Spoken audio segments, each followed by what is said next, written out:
தமிழா இழிவு நமக்கு உரிமை விளக்கு போற்று விடுதலை மீன்பாயின் நாட்டை நாம் தமிழர் கட்சி நடத்துகிற கனிம வள கொள்ளைக்கு எதிராகவும் கேரள மாநிலத்திலிருந்து மருத்துவ கழிவுகளை தொடர்ச்சியாக தமிழகத்தின் பல பகுதிகளில் கொட்டப்படுவதை கண்டித்தும் கண்டன ஆர்ப்பாட்டத்தை நாம் தமிழர் கட்சி நடத்தி கொண்டிருக்கிறது.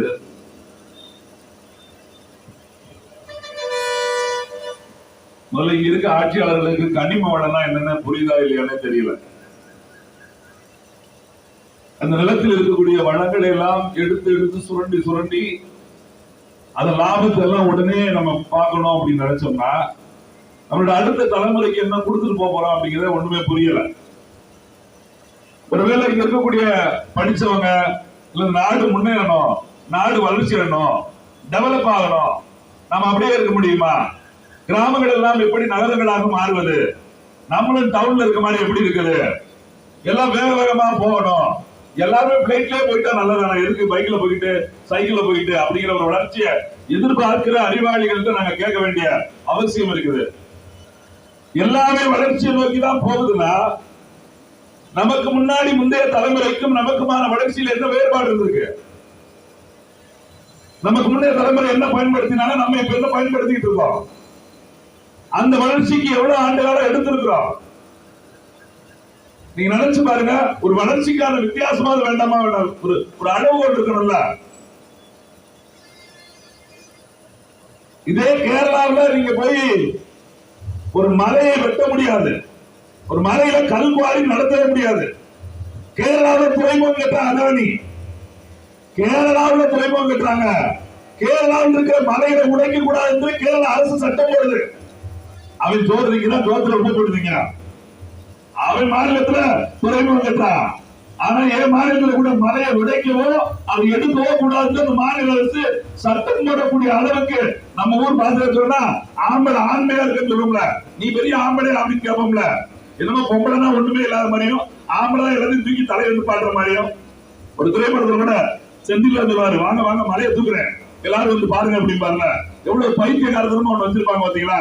அது மாதிரி ஆம்பளைங்கிறதுக்கு அடையாளம். அந்த அவன் ஆம்பளை ஆயிட்டா. இப்ப அந்த மாநிலத்தில் கூடிய மாநில முதலமைச்சரோ துணை முதலமைச்சரோ இந்த மாநிலத்தில் அமைச்சர்கள் கனிமவளத்துறை அமைச்சராக இருக்கக்கூடியவர்கள் என்ன சட்டம் என்னாச்சியா? தமிழ்நாட்டிலிருந்து கேரளாவில் கட்டுற அந்த துறைமுகத்துக்கு தமிழ்நாட்டிலிருந்து மலைகளை உடைத்து கனிம வளங்களை எடுத்து செல்றாங்கன்னு கேட்டா சட்டத்தில் இடம் இருக்கு அப்படிங்கிறார். இந்த நாட்டில் சட்டம் எல்லாரும் கொண்டுதானே? இந்தியாவில் வசிக்கக்கூடிய எல்லோருக்கும் ஒரே சட்டம் தானே? மாநிலத்திற்கு இந்த சட்டம் வேறுபடுவதுதான் என்ன அர்த்தம்? அந்தந்த மாநிலத்திலிருந்து ஒரு சட்ட விதி இருக்குது. மத்திய அரசு எதிராக திட்டத்தில் கை வைக்கலாம், மாநில அரசு எதிர்த்து தனக்குள்ள வச்சுக்கலாம். அதான் மாநிலத்தில் சுயாட்சி, மத்தியில கூட்டாட்சி ஒரு தத்துவத்தை பேசுறாங்களே. இவ்வளவு நாளா சமூக நீதி பேசக்கூடிய திராவிட கட்சிகள் இந்த மாநில சுயாட்சிக்கும் மத்தியில கூட்டாட்சிக்கும் வித்தியாசம் தெரியுமா தெரியாதா? எதெல்லாம் மாநில பட்டியலுக்கு இருக்கும், எதெல்லாம் மத்திய பட்டியலுக்கு இருக்கும், வித்தியாசம் இருக்குதா இல்லையா? அப்ப கேரளாவுக்கு அதன் வளங்களை பாதுகாப்பதற்கு என்று ஒரு தனி சட்டம் இயற்றுவதற்கு இந்த நாட்டிலே அனுமதி இருக்குதா? கேரளா இந்தியாவுக்குள்ளா இருக்குதா? அதே இந்தியாவுக்கு இருக்கிற ஒரு மாநிலமாக இருக்கக்கூடிய தமிழக அரசுக்கும் தமிழ்நாட்டுக்கும் தனியாக சட்டம் இயற்ற முடியுமா முடியாதா? என்னோட வளங்கள் எங்களுக்கு தான், இந்த மாநில வளங்கள் இந்த மாநில மக்களுக்கு சொல்ல முடியுமா முடியாதா? இது பாரதிய ஜனதா கட்சியில் இருக்கவங்களோ இல்ல கம்யூனிஸ்ட் கட்சியில் இருக்கவங்களோ திமுக கட்சியில் இருக்கவங்களோ இந்த திமுக பிஜேபி கூட்டணியில் இருக்க யாராவது ஒருத்தர் இல்ல எல்லா சொத்து எல்லாருக்கும் அப்படின்னா அவன் வீட்டு சொத்தை எல்லாரும் பிரிச்சு கொடுத்துருவானா? அவன் வீட்டு சொத்தை அந்த ஊர்ல இருக்கக்கூடிய எல்லாரும் பிரிச்சு கொடுத்துருவானா? நீ உழைச்ச சொத்தா இருக்கா, உங்க அப்பா உழைச்ச சொத்தா இருக்கா, இல்ல எல்லாத்துக்கும் பொதுவானதான். நம்மளும் ஒரே நாட்டுல இருக்கோம் அப்படின்னா கடையத்துல இருக்கோம், கடையத்துல இருக்க பிஜேபிக்கான அவங்க சொத்தெல்லாம் கடையத்துல இருக்க எல்லா வீட்டுக்கும் பிரிச்சு கொடுத்து பிச்சைக்காரன் போயிடுவானா? போக முடியாது. சட்டம் என்பது எல்லோருக்கும் சமம். ஒவ்வொரு மாநிலமும் தனித்தனி சட்டம் வச்சிருக்காங்க, மாநில பட்டியல் இருக்குது. அப்ப இன்னொரு பக்கத்தில் இருக்கிற ஒரு மாநிலத்துக்குள்ள மலையை உடைக்கவே கூடாது என்ற சட்டம் இருக்கிற போது இங்க எவ்வளவு வேணாலும் உடைக்கலாம், மலையே காலி பண்ணலாம் அப்படிங்கிறது எவ்வளவு பெரிய அபத்தமான நினைச்சு பாருங்களேன்.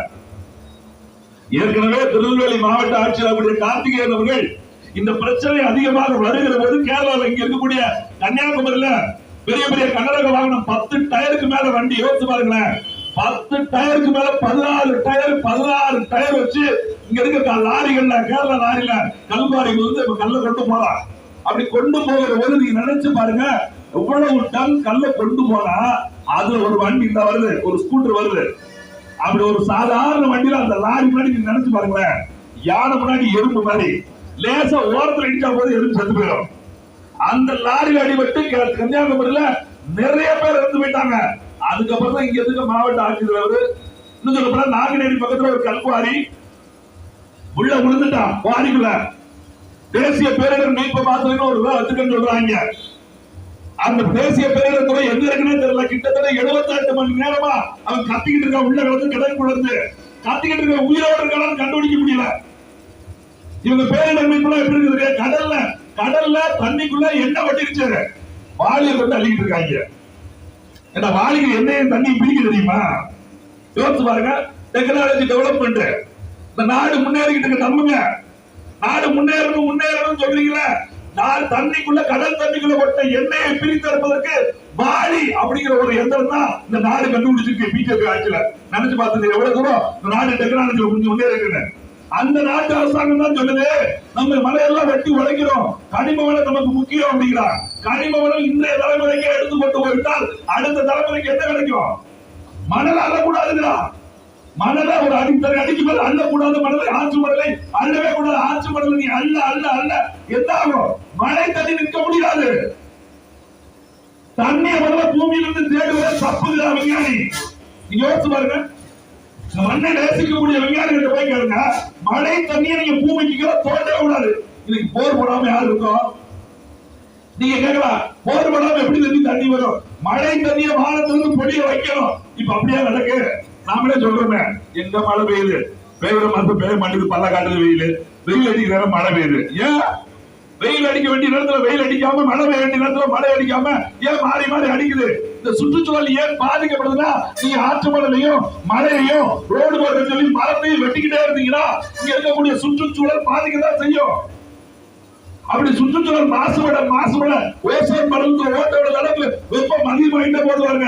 அப்ப சத்த கால சூழலும் மாறிடும். அப்புறம் மழை பெய்ய மாசத்துல மழை பெய்யாது. எங்க ஊர்ல சிவகிரி பாருங்க, பெய்ய வேண்டிய நேரத்துல குளமே நிறையல. இப்ப திடீர்னு புயல் வருதுனாங்க, சென்னைக்கு வருதுனாங்க, மறுபடியும் பார்த்தா தென்காசியில வந்து இப்ப கூட வந்து கிடக்கு. இப்ப எல்லாரும் கேட்கிறாங்க, ஒருவேளை அறுவடை நேரத்துல திருப்பி மழை வந்துருமோ அப்படிங்கிறான். விதைக்கும் போது மழை வேணும் கேட்கிறா, மழை இல்ல, தண்ணி இல்ல. அறுவடை செய்யும் போது மழை வரக்கூடாது, மழை வந்து தண்ணி நிறுத்து போயிருது. அப்ப ஒரு விவசாயியோட நிலைமை நினைச்சு பாருங்களேன். அறுவடை பண்ணுகிற நேரத்திலும் முதல்ல இழக்கிறான், அவன் விதைக்க வேண்டிய நேரத்திலும் முதல்ல இழக்கிறான். எப்படி விவசாயம் பாப்பா?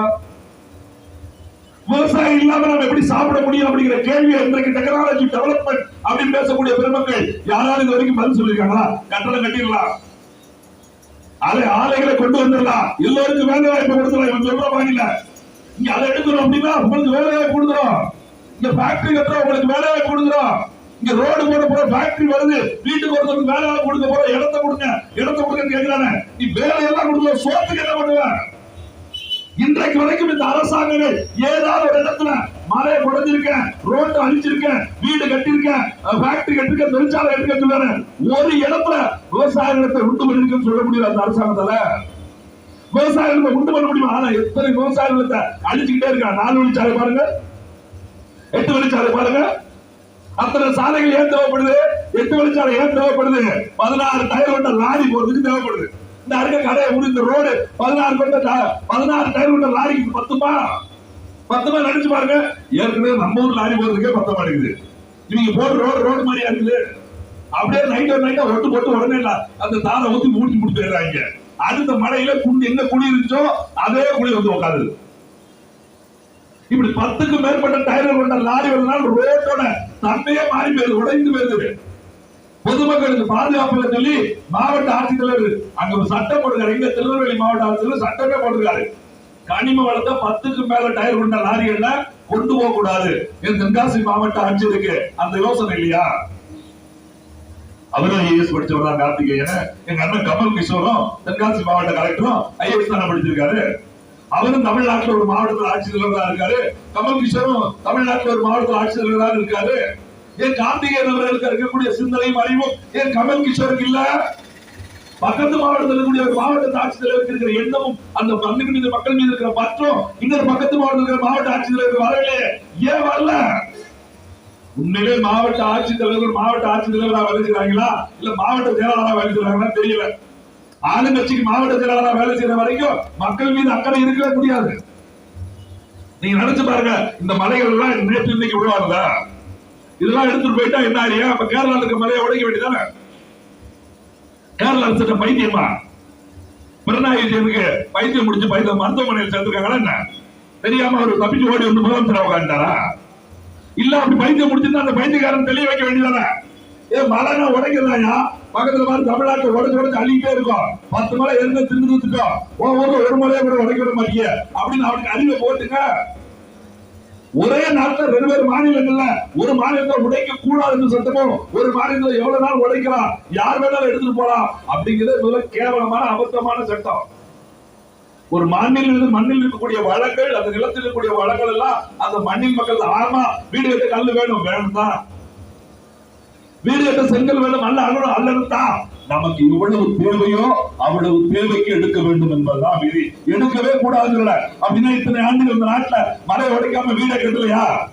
மண் இல்லாம வீடை வரைக்கும் நம்ம கட்டலையா? தாத்தம் நாட்ட காலத்துல இந்த வீட்டுல எல்லாம் இவ்வளவு நாள் வாழ்ந்துட்டு இருக்கோமா? இந்த மாநிலத்திற்கு வெளியில ஏன் கொண்டு வர? கேரளாவுக்கு தொடர்ச்சியா ஒரு நாளைக்கு நீங்க போய் செக் போஸ்ட் போய் பாருங்க, தென்காசி செக் போஸ்ட் போய் பாருங்க, 200 கிட்டத்தட்ட 200ல இருந்து 1200 லாரி வரைக்கும் ஒரு நாள் ராத்திரி கொண்டு போய்கிட்டு இருக்கான். எவ்வளவு கடுமையான தெரியுமா? திருப்பி அங்க இருந்து என்ன வருது? திருப்பி கேரளால இருந்து என்ன வருது? இங்க இருந்து கல்லு போகுது, இங்க இருந்து அரிசி போகுது கேரளாவுக்கு, இங்க இருந்து காய்கறி போகுது, இங்க இருந்து பால் போகுது, இங்க இருந்து மாடு போகுது, இங்க இருந்து மாடு இங்க வைக்கல் போகுது. அங்க இருந்து என்ன வருது? மருத்துவ கழிவு வருது. அங்க இருந்து என்ன வருது? கோழி கழிவு வருது. அங்க இருந்து ஒண்ணு இல்ல பாவூர் சத்திரம். இந்த அருக பாவூர் சத்திரத்துல இருந்து வாழத்தாரை ஏத்திட்டு கேரளாவுக்கு போறாங்களா இல்லையா? நமக்கு பக்கத்துல தெரியுமா இல்லையா? அவ்வளவு லோடா கேரளாவுக்கு ரோடு போகுது. அந்த லோட இறக்கும் போது கேரளாக்கார தெளிவா வியாபாரி சொல்றான், ஏன்னா வியாபாரி அங்க வியாபாரம் பண்றவங்க தான், ஆனாலும் கூட அந்த மண்ணை சார்ந்தவனா இருக்கான். அந்த அரசு சொல்ற சட்டத்தை கட்டுப்படுறான். இறக்குற போது என்ன இறக்கணும்? வாழைத்தாரம் மட்டும்தான் இறக்கணும். அந்த வாழைத்தாரம் லாரியில போடும்போது சருகாக்கில போடுற பாருங்க, காஞ்ச வாழை சருகு, அந்த தண்டு, அதை கெட்ட தண்டு, அதை எதையுமே அங்க இறக்கக்கூடாது. கேரளாவோட பார்டர் தாண்டி நீங்க புளியரை செக் போஸ்டுக்குள்ள இங்கிட்டு கேரளா விட்டு தமிழ்நாட்டு எல்லைக்குள்ள வந்ததுக்கு அப்புறம் கீழே ஒட்டிட்டு போயிடலாம். கேரளா எல்லைக்குள்ள இறக்குற இடத்துல சருக கூட போடக்கூடாது. நம்ம நாட்டுல இருந்து அரிசி வாங்குறான், நம்ம நாட்டுல இருந்து பருப்பு வாங்குறான், நம்ம நாட்டுல இருந்து பால் வாங்குறான், நம்ம நாட்டுல இருந்து மாடு வாங்குறான், நம்ம நாட்டுல இருந்து மாட்டுக்கு வைக்கல் வாங்குறான். இப்படி எல்லாம் காய்கறி கீரை எல்லாம் வாங்கிட்டு போறான். அத்தனை பொருளையும் வாங்கிட்டு போறவன் அந்த வாழத்தாரோட சருக கூட அங்க போடக்கூடாதுன்னு திருப்பி அனுப்புறான். ஆனா இன்னைக்கு என்ன தெரியுமா? திருநெல்வேலியில போய் பாருங்க, கிட்டத்தட்ட 5 இடத்துல கோழி கழிவும் மருத்துவ கழிவு கொண்டு கொட்டிட்டு போயிட்டாங்க. நீங்க ஒண்ணு இல்ல, ஒவ்வொரு ஊர்ல இருந்து வண்டி வரும்போது பாருங்க, கேரளா வண்டி பாருங்க, அது தண்ணி சொத்தடிச்சு தண்ணி சொல்றதுன்னு விழுந்துகிட்டே போவோம். என்னன்னு கேட்டு பாருங்க, மீன் வண்டியா இருக்கும். அந்த மீன் வண்டியோட கழிவு தண்ணி கொட்டிக்கிட்டே போவான். அவன்கிட்ட போய் நிப்பாட்டி எல்லாம் ஒழுகிட்டு இதாகி போச்சு நீங்க கேட்ட உடனே அதை டைட்டா கட்டுவான். உங்க ஊர் தாண்டி போனோம் லூஸ் பண்ணிட்டு போய்கிட்டே இருப்பான். ஆனா கேரளாவுக்கு போகும்போது அந்த இருந்து ஓட்டல இருந்து தண்ணியே வராது, வந்தா அந்த வண்டி ஓடாது. என்ன கேரளால சட்டம் இங்க அப்படிலாம் கிடையாது. செக் போஸ்ட் 20 ரூபா கொடுத்தா போறோம். வெறும் 20 வாராவுக்கு அங்க தண்ணியை கொட்டி இல்ல எண்ணெயை கொட்டி என்ன இளவையும் கொட்டு வாயில வேணாம் கொட்டிட்டு கொண்டு உட்காந்துக்கிறான். நம்ம வீட்டு போலீஸ்காரன் அவன் தெளிவா உட்காந்துருக்கான். அவன் காவல்துறை சம்பளம் கொடுக்கல, அவனுக்கு சம்பளம் நம்ம படைக்க முடியல, அவன் இந்த கிண்ணத்துக்கு வேலை செய்யறானா? ஏன் இங்க அதிகாரம் சரியில்லை. இங்க இருக்கக்கூடிய அதிகாரிகள் உட்காந்துட்டு ஒவ்வொரு செக் போஸ்ட் எவ்வளவு வாங்கினாலும் கணக்கு போட்டுட்டு இருக்காங்க. இன்னைக்கு எத்தனை லாரி வந்துச்சு, எவ்வளவு வந்துச்சு அப்படின்னு கணக்கு கேட்கிறாங்க. சாயங்காலம் 5 மணி 5 ஆயிடுச்சுன்னு வச்சுக்கோங்க, போன் வந்துடும். எல்லா போலீஸ் வந்துருக்கோம், போங்க வெஹிக்கிள் செக்அப் போங்க, 10 டிடி போட்டுருந்தோம். 10 டிடி என்னது? குடியாரன் ட்ரங்க் வண்டியா 10 வண்டியை பிடிச்சாகணும். 10 வண்டி எங்க போய் பிடிப்பான்? ஒருத்தர் மாயில ஊத்தி விடுவா, அவன் பேர் நேரம் டிரான்ஸ்பார்ட் வெளியில நின்றுக்கிறியா? குடிக்க போகும்போது நம்ம வண்டியோட போவான், வரும்போது தலைநிட்டு வருவா. குடிக்க போகும்போது வண்டியை ஓட்டிட்டு போய் குடிச்சிட்டு வண்டியை ஓட்டி வருவா. அவரை அக்கறை உள்ள மூதேவி வண்டியோட வந்தா தலைப்பாட்டு விடுற ஊத்தி விடுவாங்க. பின்னாடி அவங்க மாமா நிக்கிறோம் போவாங்க அனுப்பிடுவான். அப்புறம் குடிச்சு வீட்டுல வருவா. அவன் முட்டினான்னு வச்சுக்க 10 வண்டி நீங்க சரியா போச்சு நாளைக்கு பாத்துக்கலாம் அப்படின்னா 11ஆவது வண்டி என்ன பண்ணுவோம்? உங்க வீட்டுல என் வீட்டுல ஒரு இழப்பை ஏற்படுத்தும். நீங்களோ நானோ உங்க மனைவியோ என் மனைவியோ உங்க அம்மாவோ எங்க அம்மாவோ உங்க அப்பாவோ எங்க அப்பாவோ உங்க தங்கையோ பிள்ளையோட ரோட்ல வந்தாலும் வச்சுக்கோங்க, இவன் வண்டியை குடிச்சுட்டு வண்டி ஓட்ட முடியாம ஓட்டி அங்க விபத்து ஏற்படுத்துறா, குடிச்ச அந்த நாய் பண்ற தப்புக்கு என் வீட்டுல உங்க வீட்டுல ஒரு இழப்பு ஏற்படும். அப்பவும் நம்ம தான் கத்திக்கிட்டே இருப்போம். காவல்துறை அப்படியே சொல்லுங்க பேர் போட்டுருக்கோம். இந்த காவல்துறையில அமைச்சர் யாரு? இந்த காவல்துறைக்கு இந்த வேலையெல்லாம் கொடுக்கிற அந்த அயோக்கி யாரு? முதலமைச்சர் ஸ்டாலின். அவர் தான் காவல்துறையில அமைச்சர், இந்த நாட்டின் முதலமைச்சர். யோசிச்சு பாருங்க, ஒரு மாநில முதலமைச்சர் கையில வச்சிருக்காரு காவல்துறைய. போய் கனிமவள வண்டியை புடிச்சு விடுறாங்க கேட்டா புடிச்ச நம்ம மேல வழக்கு போடுறாங்க. ஓட்ட அவன் 16 பேர் வண்டியை ஓட்டிட்டு வந்துருக்கா, என்ன ஆகாதுங்க அப்படின்னா ஒன்றும் பண்ண முடியாது. நாம இங்க இருக்க காவல்துறை, இங்க இருக்க இந்த லோக்கல் இருக்கக்கூடிய ஒரு பிசிய, ஒரு கான்ஸ்டபிள, ஒரு தலைமையிட்ட யாரையும் திட்டி இல்ல. அவங்க எல்லாம் எங்க அண்ணன் அடிக்கடி சொல்றதா, நாங்கெல்லாம் கருப்பு சட்டை போட்டு அடிப்பேன், அவங்க காக்கி சட்டை போட்டு அடிப்பேன், அவ்வளவுதான் வித்தியாசம். அவங்களோட எங்களுக்கு எந்த முறையும் பாருங்க. டிஎஸ்பி உட்கார்ந்து பாருங்க, எஸ்பி உட்கார்ந்து பாருங்க, அவனுக்கு ஆர்டர் போடுறது ஐஜி வந்து உட்கார்ந்து பாருங்க, அவனுக்கு ஒருத்த மேல உட்கார்ந்து எழுதி கொடுத்துருவாங்க அமைச்சர். அவங்க இருக்கு சிக்கல், அவன் தானே ஒப்பந்தம் போடுறான். இந்த கனிமலத்தை திருடமா திருடக்கூடாத முடிஞ்சு வச்சு நாம என்ன நீங்க உள்ளே சண்டை போட்டு அடைவோம். நாம வாக்கு செலுத்தி தேர்ந்தெடுத்த சட்டமன்ற உறுப்பினர்கள், மாமன்ற உறுப்பினர்கள், இருக்கக்கூடிய பாராளுமன்ற உறுப்பினர் சரியானதா இருந்தா, இந்த மண்ணின் மீது மக்கள் மீது அக்கறை கொண்டவர்களா இருந்தா, இந்த மண்ணின் வளங்களை கொடுக்க முடியாது அப்படிங்கிற சிந்தனைக்கு வந்திருந்தா இன்னைக்கு நாம போராட வேண்டிய அவசியம் இருக்குமா? ஒரு பக்கத்து மாநிலத்துல அவங்க சட்டம் போட்டுருக்காங்களா, 10 பேருக்கு மேல ஒரு டயரை கொண்டு போக கூடாதுன்னு போட வேண்டியது எங்கேயோ. இந்த மருத்துவமனையை கொண்டு வந்து கொட்டிட்டாங்க, கொண்டு வந்து கொட்டிட்டான். அந்த இடத்துக்கார போய் கம்ப்ளைண்ட் கொடுக்காங்க.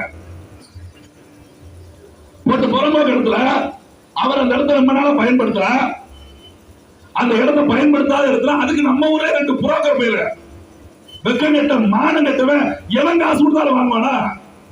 யாரோட இடத்துல இவன் காரில் வந்து வண்டியை கொண்டு லாரியை கொண்டு வச்சு அதை கொட்டா எரிக்க நம்மளால போகவே இல்லை. இந்த இடத்துல வாங்கி போடுவோம் சீட்டு கட்டி, அங்க ஒரு 4 சென்ட் கிடக்கு, இங்க ஒரு 3 சென்ட் கிடக்கு. நீங்க வச்சிருப்பீங்க எல்லாரும் இடத்த போய் சரி பாருங்க. எங்கிட்டாவது காட்டுக்குள்ள வாங்கி போட்டீங்கன்னா அங்க கொண்டு வந்து மருத்துவமனை கோழிகளை வந்து கேரளா கடமையில எரிச்சுட்டு போய்கிட்டே இருப்பேன். அதுக்கு உங்க வீட்டுக்கு பக்கத்து வீட்டு கடமையில கூட்டி கொடுத்து நாட்டி கொடுத்துட்டே இருப்பான். கேட்டா நான் நச்சில இருக்கேன் அதுல இருக்கேன்னு சொல்லிக்கிட்டே இருப்பாங்க. அப்ப திடீர்னு ஒரு இடத்த போய் பார்த்தா மழை பெய்து நிக்குது, எரிக்க முடியல. என்னன்னு பார்த்தா ஒரே மருந்து ஊசி கையில கை அதுதான் கிடக்குது. என்னடா இங்க இருந்து வந்திருக்கு அப்படின்னு பார்த்தா அன்னைக்கு வந்து கேரளால இருந்து ஒரு வண்டி வந்து கொட்டுது. காவல்துறையில போய் மழை கொடுக்குறான். என்னோட இடத்துல கேரளா பதிவு பண்ண வண்டியில இருந்து கேரளா மாநிலத்தில் உள்ள மருத்துவ கழிவுகள் எல்லாம் இங்க வந்து கொட்டுறாங்க அப்படின்னா வழக்கு எடுக்க மாட்டேங்கிறாங்க. ஏன்? மேல இருக்க மாமா விட மாட்டேங்கிறான். இது அங்க சொன்னா அங்க கேஸ் போடுங்க போடுவான். அவன் டீல் வச்சிருக்கான இந்த அமைச்சர் அந்த அமைச்சர் பேசிக்கிட்டு இருக்காங்களே. சரி, சிஎம் செல்லுக்கு பெட்டிஷன் போடுறாங்க, பேச்சுவார்த்தை இல்ல. யாரா பண்றது அப்படின்னு கேட்கிற போது நாம் தமிழர் கட்சி எங்களோட பிள்ளைங்க தான் அங்க முதல்ல வழக்கு பதிவு செஞ்சு கட்டாயம் வழக்கு எடுக்கணும் அப்படின்னு போய் நிக்கிறாங்க. 21 நாளா போராடிட்டு இருக்காங்க. கடைசியில் என்ன தெரியுமா? ஒவ்வொரு நாளும் போராட்டம் மனு கொடுத்து அங்க சக்தி பசுமை தீர்ப்பாயம் சொல்லுது. பசுமை தீர்ப்பாயம் தமிழ்நாட்டில் என்ன சொல்லுது? நீங்க அரசு மருத்துவமனையா இருக்கலாம், தனியார் மருத்துவமனையா இருக்கலாம். அரசு மருத்துவமனை அரசால் நடத்தப்படுகிற மருத்துவமனை.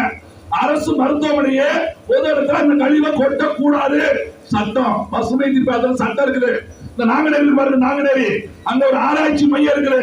அந்த ஆராய்ச்சி மையத்துல இருக்க கழிவெல்லாம் கொண்டு போய் பிரிச்சு எடுத்து அதை எப்படி டிஸ்போஸ் பண்ணணும் அப்படின்னு முடிவு செய்து சொல்லி சட்டம் சொல்லுது. தமிழ்நாட்டோட அரசு மருத்துவமனையில கழிவு ரோட்ல கட்டக்கூடாதுன்னு சொல்றான்.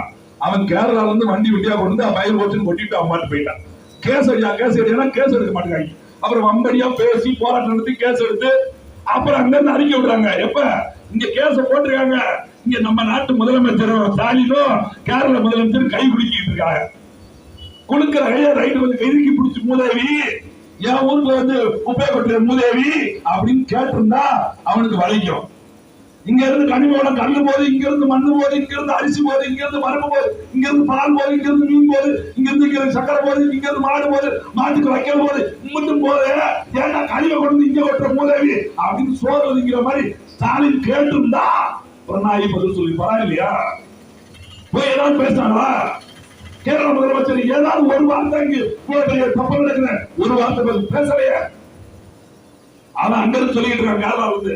அதெல்லாம் களி வந்தா வந்ததா எங்களுக்கு அதுக்கு சம்பந்தமே கிடையாது. எப்படி களி வந்தா வந்ததா எங்களுக்கு வந்து சம்பந்தம் கிடையாது. நீங்களாம் எரிச்சு வாங்கி நினைப்பேன் எல்லாம் இந்த திமுக அதிமுக வயசான நாளைக்கு சாவ போறது இங்க உட்கார்ந்துட்டு இருக்கா. நீ என்னாலும் பேசுற நாம் தமிழர் ஒரு கட்சி இருக்குது. 8% வாக்கு வாங்கி கொண்டு இந்த மண்ணில அங்கீகாரம் பெற்ற கட்சியா இருக்குது. அவன் இருக்க வரைக்கும் ஒண்ணுமே பண்ண முடியாது. நாங்களும் பல மேடையில பேசும்போது எல்லாருக்கும் தோண்டி இருக்கோம். சின்ன பையன் பேசிக்கிட்டே இருக்காங்க. ஜெயிக்காம என்ன பண்ணிடுவாங்க? எம்எல்ஏ ஆகாம என்ன செய்ய முடியும்? எம்பி ஆகாம எம்எல்ஏ ஆகாம என்ன செய்ய முடியும்னா எம்எல்ஏ ஆனா என்ன செய்ய முடியுமோ அதை செய்ய முடியும். அந்த ஒரே கட்சி நாம் தமிழர் கட்சி தான். இன்னைக்கு கொட்டின கழிவெல்லாம் பசுமை தீர்ப்பாயத்தின் மூலம் பேசி இன்றைக்கு காலையில 11 மணிக்கு கேரளால இருந்து 20 டிப்பர் லாரி வந்து 5 இடத்துல கொட்டுல 3 இடத்துல அள்ளிட்டு கேரளா கொண்டு போயிட்டா. இன்னும் 2 இடத்துல அதை திருப்பி செய்ய வைப்போம். எங்க இருந்து கழிவு வந்ததோ அங்கே திரும்ப வைப்போம். ஏன் நாட்டுல இருந்து வளங்களை எடுத்துட்டு போகும்போது வேடிக்கை பார்த்துட்டு இருக்க மாதிரி என் நாட்டுக்கு இந்த கழிவை கொட்டும் போது நாங்க வேடிக்கை பார்த்துட்டு இருக்குமா? செய்ய வேண்டிய திமுக செய்யல, அதை செய்ய சொல்ல வேண்டிய அதிமுக சொல்லல. எதிர்கட்சி மாதிரியா இருக்கா, மண்ணாங்கட்டி மாதிரி இருக்கா. அவங்க கட்சிக்குள்ள சண்டை போட்டுருக்க அவங்க ஸ்டாண்ட் எடுத்துங்க. அவங்க கட்சிக்குள்ள இருக்க வேலையை சண்டை பார்க்கறதுக்கு அவங்க நேரம் தெரியாம போயிருது. அவன் எதிர்கட்சி செய்ய வேண்டிய வேலை ஆளுங்கட்சி எதிர்கட்சி செய்ய வேண்டிய வேலை செய்யலாம் கூட. எல்லா தேர்தலும் தோத்தாலும் கூட எங்களுக்கு ஓட்டு போட்டாம 36 லட்சம் மக்கள் அவர்கள் நம்பிக்கைக்காக இந்த 6 கோடி பேருக்கும் சேர்த்து வேலை பார்க்கிற ஒரு கட்சி தான் நாம் தமிழர் கட்சி அப்படிங்கிறத புரிஞ்சுக்கணும். இது நாங்க ஸ்டாலின் கொடுக்கிற எச்சரிக்கை. இதான் முதல் அடி. இந்த விட வேடிக்கைலாம் பார்த்துக்கிட்டே இருக்க மாட்டோம். நீங்க சட்டம் நீங்க செஞ்சா மருத்துவ எடுக்க முடியாது. மதுரையில தன்சன் சொல்ல எடுக்க முடியாது. இந்த நிலத்தின் மீது நிலத்தின் வளங்களை மீது கை வைப்பதற்கு நாம் தமிழ் கட்சியில கடைசி ஒருத்த உயிரோடு இருக்க வரைக்கும் ஒருத்தர் இங்க விட மாட்டோம். நினைச்சிட்டு இருக்காங்க இந்த ஜெயிக்காத கட்சியார் என்ன பண்ண சட்டம் இருக்குது. என்னோட உரிமை, இந்த சட்டம் எனக்கு உரிமை கொடுத்துருக்கு. சட்டத்தின்படி போராடுறதுக்கு எனக்கு தைரியம் இருக்குது. வழக்கு தானே போயிட்டு போகுது. கொலை பண்ணவனே திருவிழா ரோட்ல அலைஞ்சிட்டு இருக்கா, மைக் பிடிச்சிருக்கா, வயசு போறதுக்கு நாங்க இதுக்கு பயப்பட போறோம். அதெல்லாம் ஜெயிலுக்கு போன வருத்தப்படுறது அந்த காலம். எப்படி ஜெயிலுக்கு போன வருத்தப்படுது அந்த காலம் சொல்லுவாங்க. இல்ல களி இப்ப கறி கொடுக்குறாங்க, களி எல்லாம் கொடுக்கறது இல்ல. ஜெயிலுக்கு போயிட்டு ஒரு வேலை இருக்க மாட்டான். வாரத்துல 2 நாள் கறியை கொடுக்குறாங்க, 2 நாள் படத்தை போடுறாங்க, கள்ளப்பருப்பு வரைக்கும் கொடுக்குறாங்க. எவன் தெரிஞ்சுயா? போலீஸ் எல்லாம் முன்னாடி எல்லாம் போனா அக்யூஸ்ட பார்த்து பயப்படுவாங்க. இப்ப அக்யூஸ்ட்ல பார்த்து யார் பயப்படுறா? போலீஸ்காரன் பயப்படுறியா? வாங்க வாங்க வாங்க புரியாச்சா? என்ன 2 கொலை பண்ணிருக்காரு, அதனால வாங்க வாங்க நீங்கள் நானும் போனா வாடா சொல்லுவாங்கல்ல. யோசிச்சு பாருங்க. இந்த நாட்டின் விடுதலைக்காக பாடுபட்டவனுக்கு என்ன மதிப்பு இருக்கீங்க?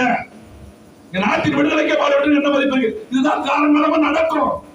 இந்த மண்ணுக்கு மக்களுக்குமாக போராடுறத பத்தி ஒருத்தர் யாரும் கண்டுக்க போறல. ஆனாலும் அதுல இருந்து விலக போறது கிடையாது. நிறைய பேர் கேட்கறாங்க, நீங்க ஜெயிக்க மாட்டீங்களா, என்ன செஞ்சிட முடியும்? ஜெயிக்கிற வரைக்கும் ஜெயில செஞ்சுக்கிட்டே தான் இருப்போம். ஒரு நல்ல ஆளுங்கட்சிக்கு என்ன தகுதி தெரியுமா? வென்ற பிறகு மக்களுக்கு சொன்ன வாக்குறுதிகளை நிறைவேற்றுவது. ஒரு நல்ல எதிர்கட்சிக்கு, பேசப்பட்ட எதிர்கட்சிக்கு என்ன வேலை தெரியுமா? ஆளுங்கட்சியாக இருப்பன மக்களுக்கு தேவையான செய்ய வைப்பது. அவனை செய்ய சொல்றது இல்லைன்னா செய்ய வைக்கிறது. அதனால முதல்ல மனு கொடுத்தோம். கேரளால இருந்து வண்டியை திருப்பி அனுப்பிடா அப்படின்னு கொடுத்தோம். கேட்கல. இப்ப போராட்டத்துக்கு திருப்பி அனுப்பிச்சோம். யாருக்கு அவமானம்? முதலமைச்சர் தான் அவமானம். தூக்கப்பட்டு தொங்கணும். ஸ்டாலினுக்கு உண்மையில சோத்திர ஊப்படுத்திக்கிற சொர்ணம் இருந்தா தூக்கப்பட்டு தொங்கணும். இந்த நாட்டுல ஒரு கேரள மாநிலத்தில் ஒரு மாநிலத்திலிருந்து உங்க மாநில இங்க ஆட்சியில் இருக்க முடிய, நீங்க முதலமைச்சரா இருக்க முடிய, நாட்டுக்குள்ள மாநிலத்துக்குள்ள ஒருத்தர் மருத்துவ கழிவை கொண்டு கொட்டிட்டா அதுக்கு அவமானப்படணும். முதலமைச்சராக இருக்கக்கூடிய ஸ்டாலின் அவமானப்படணும். வீட்டுக்குள்ளே முதலமைச்சர், துணை முதலமைச்சர் வெக்கம் கட்டவே கேட்டா கட்சியில படிப்படியா வளர்ந்து தவிச்சுட்டாராம். யார்? உதயநிதி. உதயநிதி படத்துல வச்சிருக்க தூக்கு பண்ணி செத்து போயிருங்க. ஏன் தெரியுமா? கட்சியில அவருக்கு முன்னாடி சீனியர் 1000 பேர் இருக்காங்க. துரைமுருகன் ஒருத்தர் இருக்காரு. துரைமுருகன் இந்த கனிம வளத்துறை அமைச்சர் துரைமுருகன். அவங்க தாத்தா யாரு? உதயநிதி தாத்தா கலைஞர் காலத்து அமைச்சர். அவர் இன்னும் அமைச்சராக தான் போகிறாரு. கேட்டா சீனியர். ஏன் உதயநிதிக்கு இல்லாத தகுதியா துரைமுருகனுக்கு இல்லாத தகுதி உதயநிதிக்கு எப்படி வந்தது? வந்தது ஸ்டாலின் வயிற்றுல பிறந்ததுனால வந்தது. ஒருவேளை துரைமுருகன் துர்கா வயிற்றுல பிறந்திருந்தால் அவர் துறை முதலமைச்சர் ஆயிருப்பாரு. கேவலம் அவங்க அம்மா வயிற்றுல பிறந்தாரு. எப்படி பொன்முடிக்கு இல்லாத தகுதி உதயநிதிக்கு எப்படி வந்தது? மன்னராட்சி சொல்றாங்க. மன்னராட்சி சொல்லத்தான் செய்வாங்க. இல்ல மக்கள் தான் ஓட்டு போட்டு உதயநிதி தேர்ந்தெடுத்தாங்க. மக்கள் ஓட்டு போட்டு எம்எல்ஏ தான் தேர்ந்தெடுத்தாங்க. நீங்களா கூட்டம் கூட்டி கலவரம் திறமை துணை முதலமைச்சர் தேர்ந்தெடுத்தீங்க தானே? தேர்ந்தெடுக்க வேண்டிய தேர்ந்தெடுக்க வேண்டியதானே? பெரியசாமி தேர்ந்தெடுக்க வேண்டியதானே? தேர்தல் வேண்டியதான திருவேங்கடத்தில் எங்க அப்பாவு அமைச்சராக இருந்த சபாநாயகர் உட்கார வச்சிருக்கீங்க அப்பாவு சுயேட்சையாக ஜெயிச்ச மனுஷன் தான் லூசு போயிடலாம். சுயேட்சையாக ஜெயிச்ச மனுஷன் தான் அவரை கொண்டு போய் சபாநாயகர் உட்கார வச்சு சக்கரை வாயில கொடுத்த மாதிரி ஐசிசு போட்டிருக்கீங்க. அதுக்கு மேல நீ துணை முதலமைச்சர் ஆகிருக்க வேண்டியதானே, ஆக்கிருக்க வேண்டியது. அவர் வயசுக்கு ஒழுங்கும் அறிவு இருக்குமா? நல்ல ஆசிரியர் வந்து பெற்ற ஒரு நாயகன் தான் அவருக்கு இல்லாத தகுதி உதயநிதிக்கு எப்படி வரும்? உதயநிதிக்கு என்ன தகுதி இருந்துச்சு? 2 தடவை நயன்தாராவோட கஞ்சாவோட 2 படம் நடிச்சா உடனே துணை முதலமைச்சரா? கேவலங்க. ஒரே முறை சட்டமன்ற உறுப்பினர், ஒரே முறை. இன்னும் 3 வருஷம் தான் முடிஞ்சிருக்கு. 3 வருஷம் தான் முடிஞ்சிருக்கு. அமைச்சர் ஆயிட்டாரு. 3 வருஷம் தான் முடிஞ்சிருக்கு. துணை முதலமைச்சர் ஆயிட்டாரு. உண்மையிலே இருந்த சந்தேகம் இருக்கு தெரியல. அடுத்த வருஷம் முதலமைச்சர் ஆக்கிடுவாங்க. கருணாநிதிக்கு இருந்த தைரியம் ஸ்டாலினுக்கு இல்ல. ஏன்னா வீட்டுல குத்துன்னு குத்துறாங்க. அவர் சமாளிச்சாரு. நான் இருக்க வரைக்கும் உன்னை வளர மாட்டேன்னாரு. இவன் இருக்கும் போதே வந்து படுத்துட்டான் மாய வச்சு. முதலமைச்சரா இருக்கிற இவர் ஸ்டாலின் சந்தேகம் அப்படிங்கிற நிலை கொண்டு வந்துட்டாங்க. ஏன் ஒரே வீட்டுல 2 அமைச்சர்கள் துணை முதலமைச்சர் இருக்கீங்களா? என்ன பேசுவீங்க? என்னதான் பேசுவீங்க? அப்படமான என்னதான் பேசுறீங்க? நான் எப்படி விற்கிறது? நீ அதை வித்தியா நான் இதை எப்படி விற்கிறது? இப்படிதான் பேசுவீங்களா? பழைய வியாபாரமா பாக்குறீங்க? 2 பேரும் கீழே தலா சுத்தி கழிச்சுக்கிட்டு இங்கிட்டு 90 வாரம் இங்கிட்டு 90 வாரம் நாட்டிக்கிட்டு இருக்கிறதுங்க.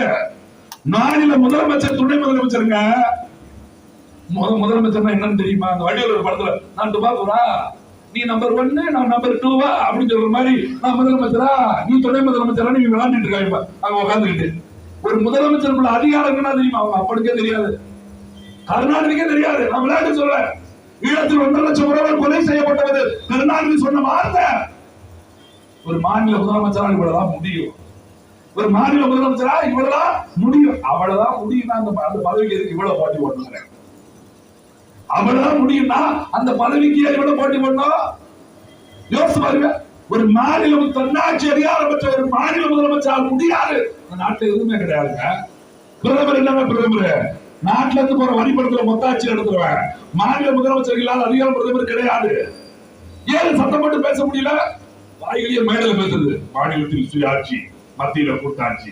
அவன் கட்சிகளே ஒருத்தர் பேசுறான், மாநிலத்துல கூட்டாட்சி வரியா அப்படின்னு உள்ள ஓட்ட போட்டு இருக்கான். பதில் சொல்லு, பதில் சொல்லு. மத்தியில கூட்டாட்சி இருக்கிற மாநிலத்துல கூட்டாட்சி கேட்க வேண்டியதானே? ஏன் சொல்ல முடியல? நான் வேல்முருகன் ஒரு மாநஸ்த ஒரே ஒரு எம்எல்ஏ கண்ண தமிழக தமிழக வாழ்வு உரிமை கட்சி ஒரே எம்எல்ஏ தான். 3 வருஷம் கூட நான் இப்ப என்ன சொல்றேன் தெரியுமா? இந்த ஆட்சியெல்லாம் சகிச்சுக்கவே முடியலங்க. நிர்வாகத்திலே இல்லாத முதலமைச்சரும் துணை முதலமைச்சரும் கட்சியாங்க அப்படின்ட்டாரு. இந்த நான் முடிச்சோடனே தென்காசில போட்டு மைக்கு போட்டு கிளிக்க போறாரு ஸ்டாலின் முடிச்சு. யோசிச்சு பாருங்க. உங்க கூட்டணி இருக்கிற ஒரு கட்சியோட தலைவர் இன்னைக்கு வெளிப்படையா பேசுறாரு. ஒரு வெள்ளம் வந்திருக்கு, வெள்ளம் வர்றதுக்கு முன்னேற்பாடுகளை செய்ய முடியல. 2000 ரூபாய் கொடுங்க எல்லாம் சரியாயிருமா? நான் பிச்சைக்காரனா நாங்களா அப்படின்னு யாரு கேட்கிறா? மதிவாளன் கேட்கிற. உங்க கூட்டணியில் இருக்கக்கூடிய உங்களால் உறுப்பினரால் தேர்ந்தெடுக்கப்பட்ட உதயசூரியன் திட்டத்திலே ஆட்டிக்கிட்டு எங்க அண்ணன் வேல்முருகன் கேட்கிறார். பதில் சொல்லுங்க. சட்டமன்றத்தில் பேச விட மாட்டேங்கிறீங்க.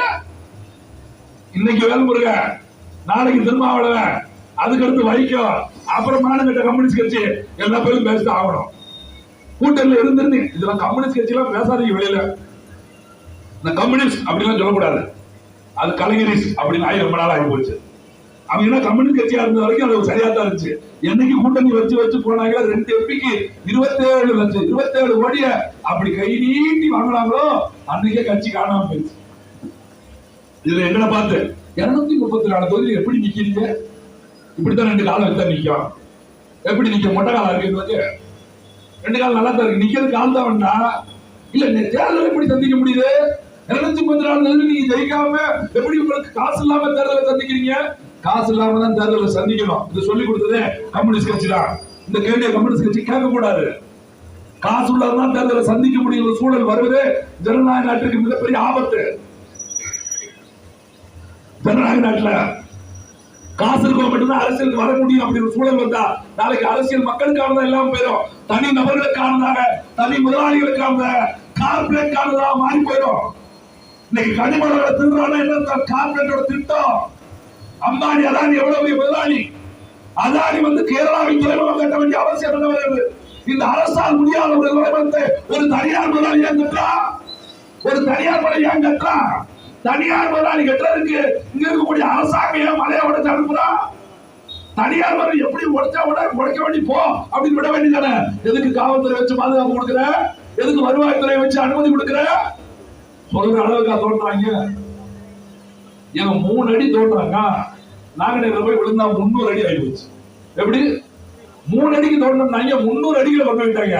இந்த படத்துல சொல்றாங்க, லாரி தீப்பெட்டி சைஸுக்கு தெரியுது உள்ள இருந்தான். 50 அடிக்கு தோண்டிட்டா நம்ம போயிட்டு தாலுகா ஆபீஸ்ல போய் தாலுகாட்ட, சார் என்ன சார் இந்த மாதிரி இப்படி தோண்டிட்டு இருக்காங்களோ, அது ஓடுதா அந்த குவாரி அப்படிங்க. எது அந்த குவாரி லைசன்ஸ் முடிஞ்சு போச்சு அப்படின்னு சொல்லி குற்றச்சாட்டை பண்ணணும்னா, லைசன்ஸ் குவாரி ஓடிக்கிட்டு இருக்கோம், நீங்க பாத்தீங்களா லாரி போச்சோ அப்படிங்களா? என்னதான் வேலை வைப்பாங்க?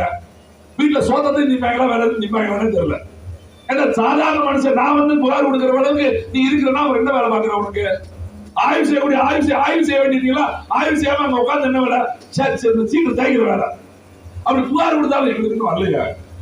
யாரும் வந்து ஒன்றும் சொல்லலையா?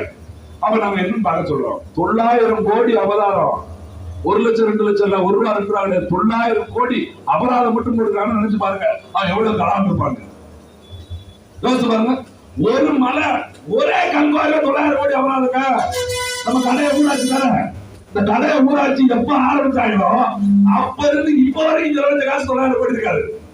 இந்த கடையத்துக்கு இந்த அரசாங்கத்தால கடையம்னு ஒரு ஊர் தொடங்குச்சுல ஊராட்சியா, அப்ப இருந்து இப்ப வரைக்கும் செலவழிச்ச காசு 900 கோடி இருக்காது. ஒரே ஒரு கல்குவாரில ஃபைன் அபராதம் கட்டுற மட்டும் 900 கோடி தான். அவன் 8 லட்சம் கோடி சம்பாதிச்சு நினைச்சு பாருங்க. யோசிச்சு பாருங்க. தலை சுத்தி மயக்க போட்டு கிளை விழுந்துரும். இது ஒரு கல்குவாரி.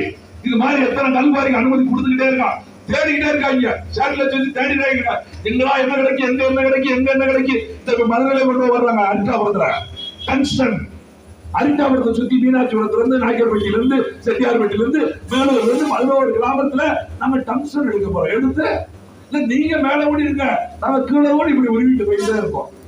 அது எப்படி மேல ஓடி நம்ம வாழ்ந்துட்டு இருக்கோம், கீழே ஓடி எப்படி எடுத்து போக முடியும்? அந்த நிலத்தில் இருக்க வளத்தரா எடுத்ததுக்கு அப்புறம் மேல எப்படி விவசாயம் பண்ண முடியும்? நீங்க யோசிச்சு தமிழரோட பண்டைய தமிழர்கள் தமிழ் பேசுற மொழி செம்மொழி ஆவதற்கான மரபு கூடு சான்றுகள் இருக்கிற இடம் அரிட்டாபட்டி. யோசிச்சு பாருங்க. நம்மளோட தொன்மம் இருக்கக்கூடிய பகுதி அரிட்டாபட்டி. சமணர் கல்வெட்டு இருக்குது, நமக்கான சான்றுகள் ஆதாரங்கள் எல்லாம் இருக்குது. கிட்டத்தட்ட 200 சுனைகள் நீருற்றுகள் தானாவே அங்க இருக்குது. அந்த மலைகள்ல சமணர் படுகைகள் இருக்குது. நம்மளோட வரலாறு இப்படி எங்கெல்லாம் தமிழர்களின் தொன்மம் சின்னம் வரலாறு இருக்குதோ அதெல்லாம் ஏதாவது ஒரு காரணங்களை அழிக்கிற வேலை தொடர்ச்சியா பார்க்கலாம்.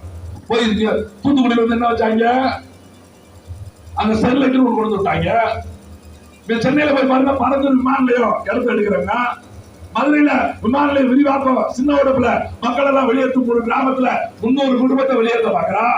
இந்த அரிட்டாபட்டியில எல்லாரும் வெளியேற்றி என்ன எடுக்கிறாங்க, வீட்டர் எடுக்கிறத ஈத்தர் எடுக்கிற திட்டங்களா, நியூக்ளியர் அணுகுலை திட்டங்களா, இப்படி ஒவ்வொரு மாவட்டத்திலையும் ஏதாவது ஒண்ணு சொல்லி சொல்லி கனிம வளங்களை திருடுகிற வேலையை இந்த அரசாங்கம் செஞ்சுக்கிட்டே இருக்குது.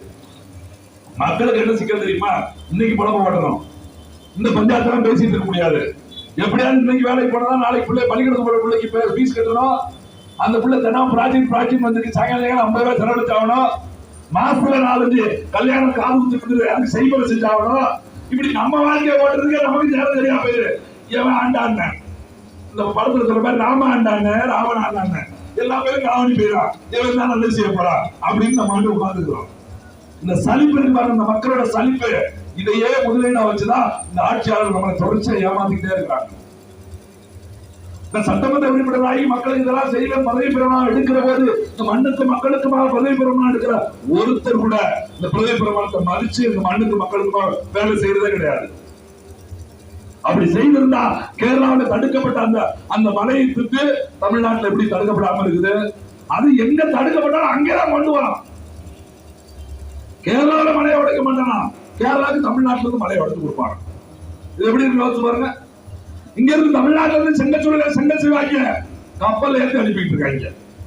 எங்க மண்டே இல்லையா, அங்கெல்லாம் தொழிலாளர் இல்லையா, அங்க சூழல் வைக்க கூடாதா? அவன் மாநிலத்துக்கு தேவையான வளங்களை அவன் மாநிலத்துக்கு தேவையான பயன்படுத்திக்கிற வேண்டியதானே. நம்ம வீட்டு சொந்த நம்ம சாப்பிட போறோம், அண்ணன் தம்பியை பிரிச்சு சாப்பிட போறோம், அடுத்தவன் எப்படி எடுக்க விடுவோம்? இதை பற்றி யாரும் கேட்பது இல்லையா? ஏழு ஆளுங்கட்சியா இருக்கும் போது பேசவே மாட்டாங்க. எதிர்கட்சி ஆனாங்கன்னு வச்சுக்கோங்க, அந்த இடத்துல அப்படியே உணர்வு பொத்துக்கிட்டு வந்துடும். இப்ப எடப்பாடி பாருங்க, ஸ்டாலின் சரியில்லை, அது சரியில்லை, உதயநிதி சரியில்லை, நீங்க இருக்கும்போது என்ன தள்ளீங்க? நீங்க ஆட்சி வந்து என்னத்தை தள்ளீங்க? அதே மலை திருட்டு, அதே மண் திருட்டு, அதே ரோடு போடுற, அதே சாலை போடுற, அதே மரம் திருட்டு எல்லா வரையும் நடந்தது. மண்ணில் வரக்கூடிய இயற்கையா இருக்கக்கூடிய அத்தனை வெட்டி வெட்டி வெட்டி விற்கிற வரதானே. செங்கச்சூளைக்கு பனைமரத்தை வெட்டி கொண்டு போயிட்டே இருக்கா. பனைமரத்தோட நிலை தெரியுமா? இருக்கிற மரங்களிலே கீழே பூமியில இருந்து தோன்றது இருந்து மலை உச்சி வரைக்கும் அத்தனைக்கும் நம்ம கொடுக்குற ஒரே மரம் பனைமரம் தான். எல்லாமே நல்லது. அதை 100 ரூபாய்க்கு 200 ரூபாய்க்கு வித்து வெட்டிட்டு இருக்காங்க பைத்தியக்காரங்க. ஒரு நாட்டோட பொருளாதாரத்தை உருவாக்கக்கூடிய அளவுக்கு பனைமரம் வல்லமை சக்தி உள்ளது. அதை பத்தி எவ்வளவு பேசுறானா?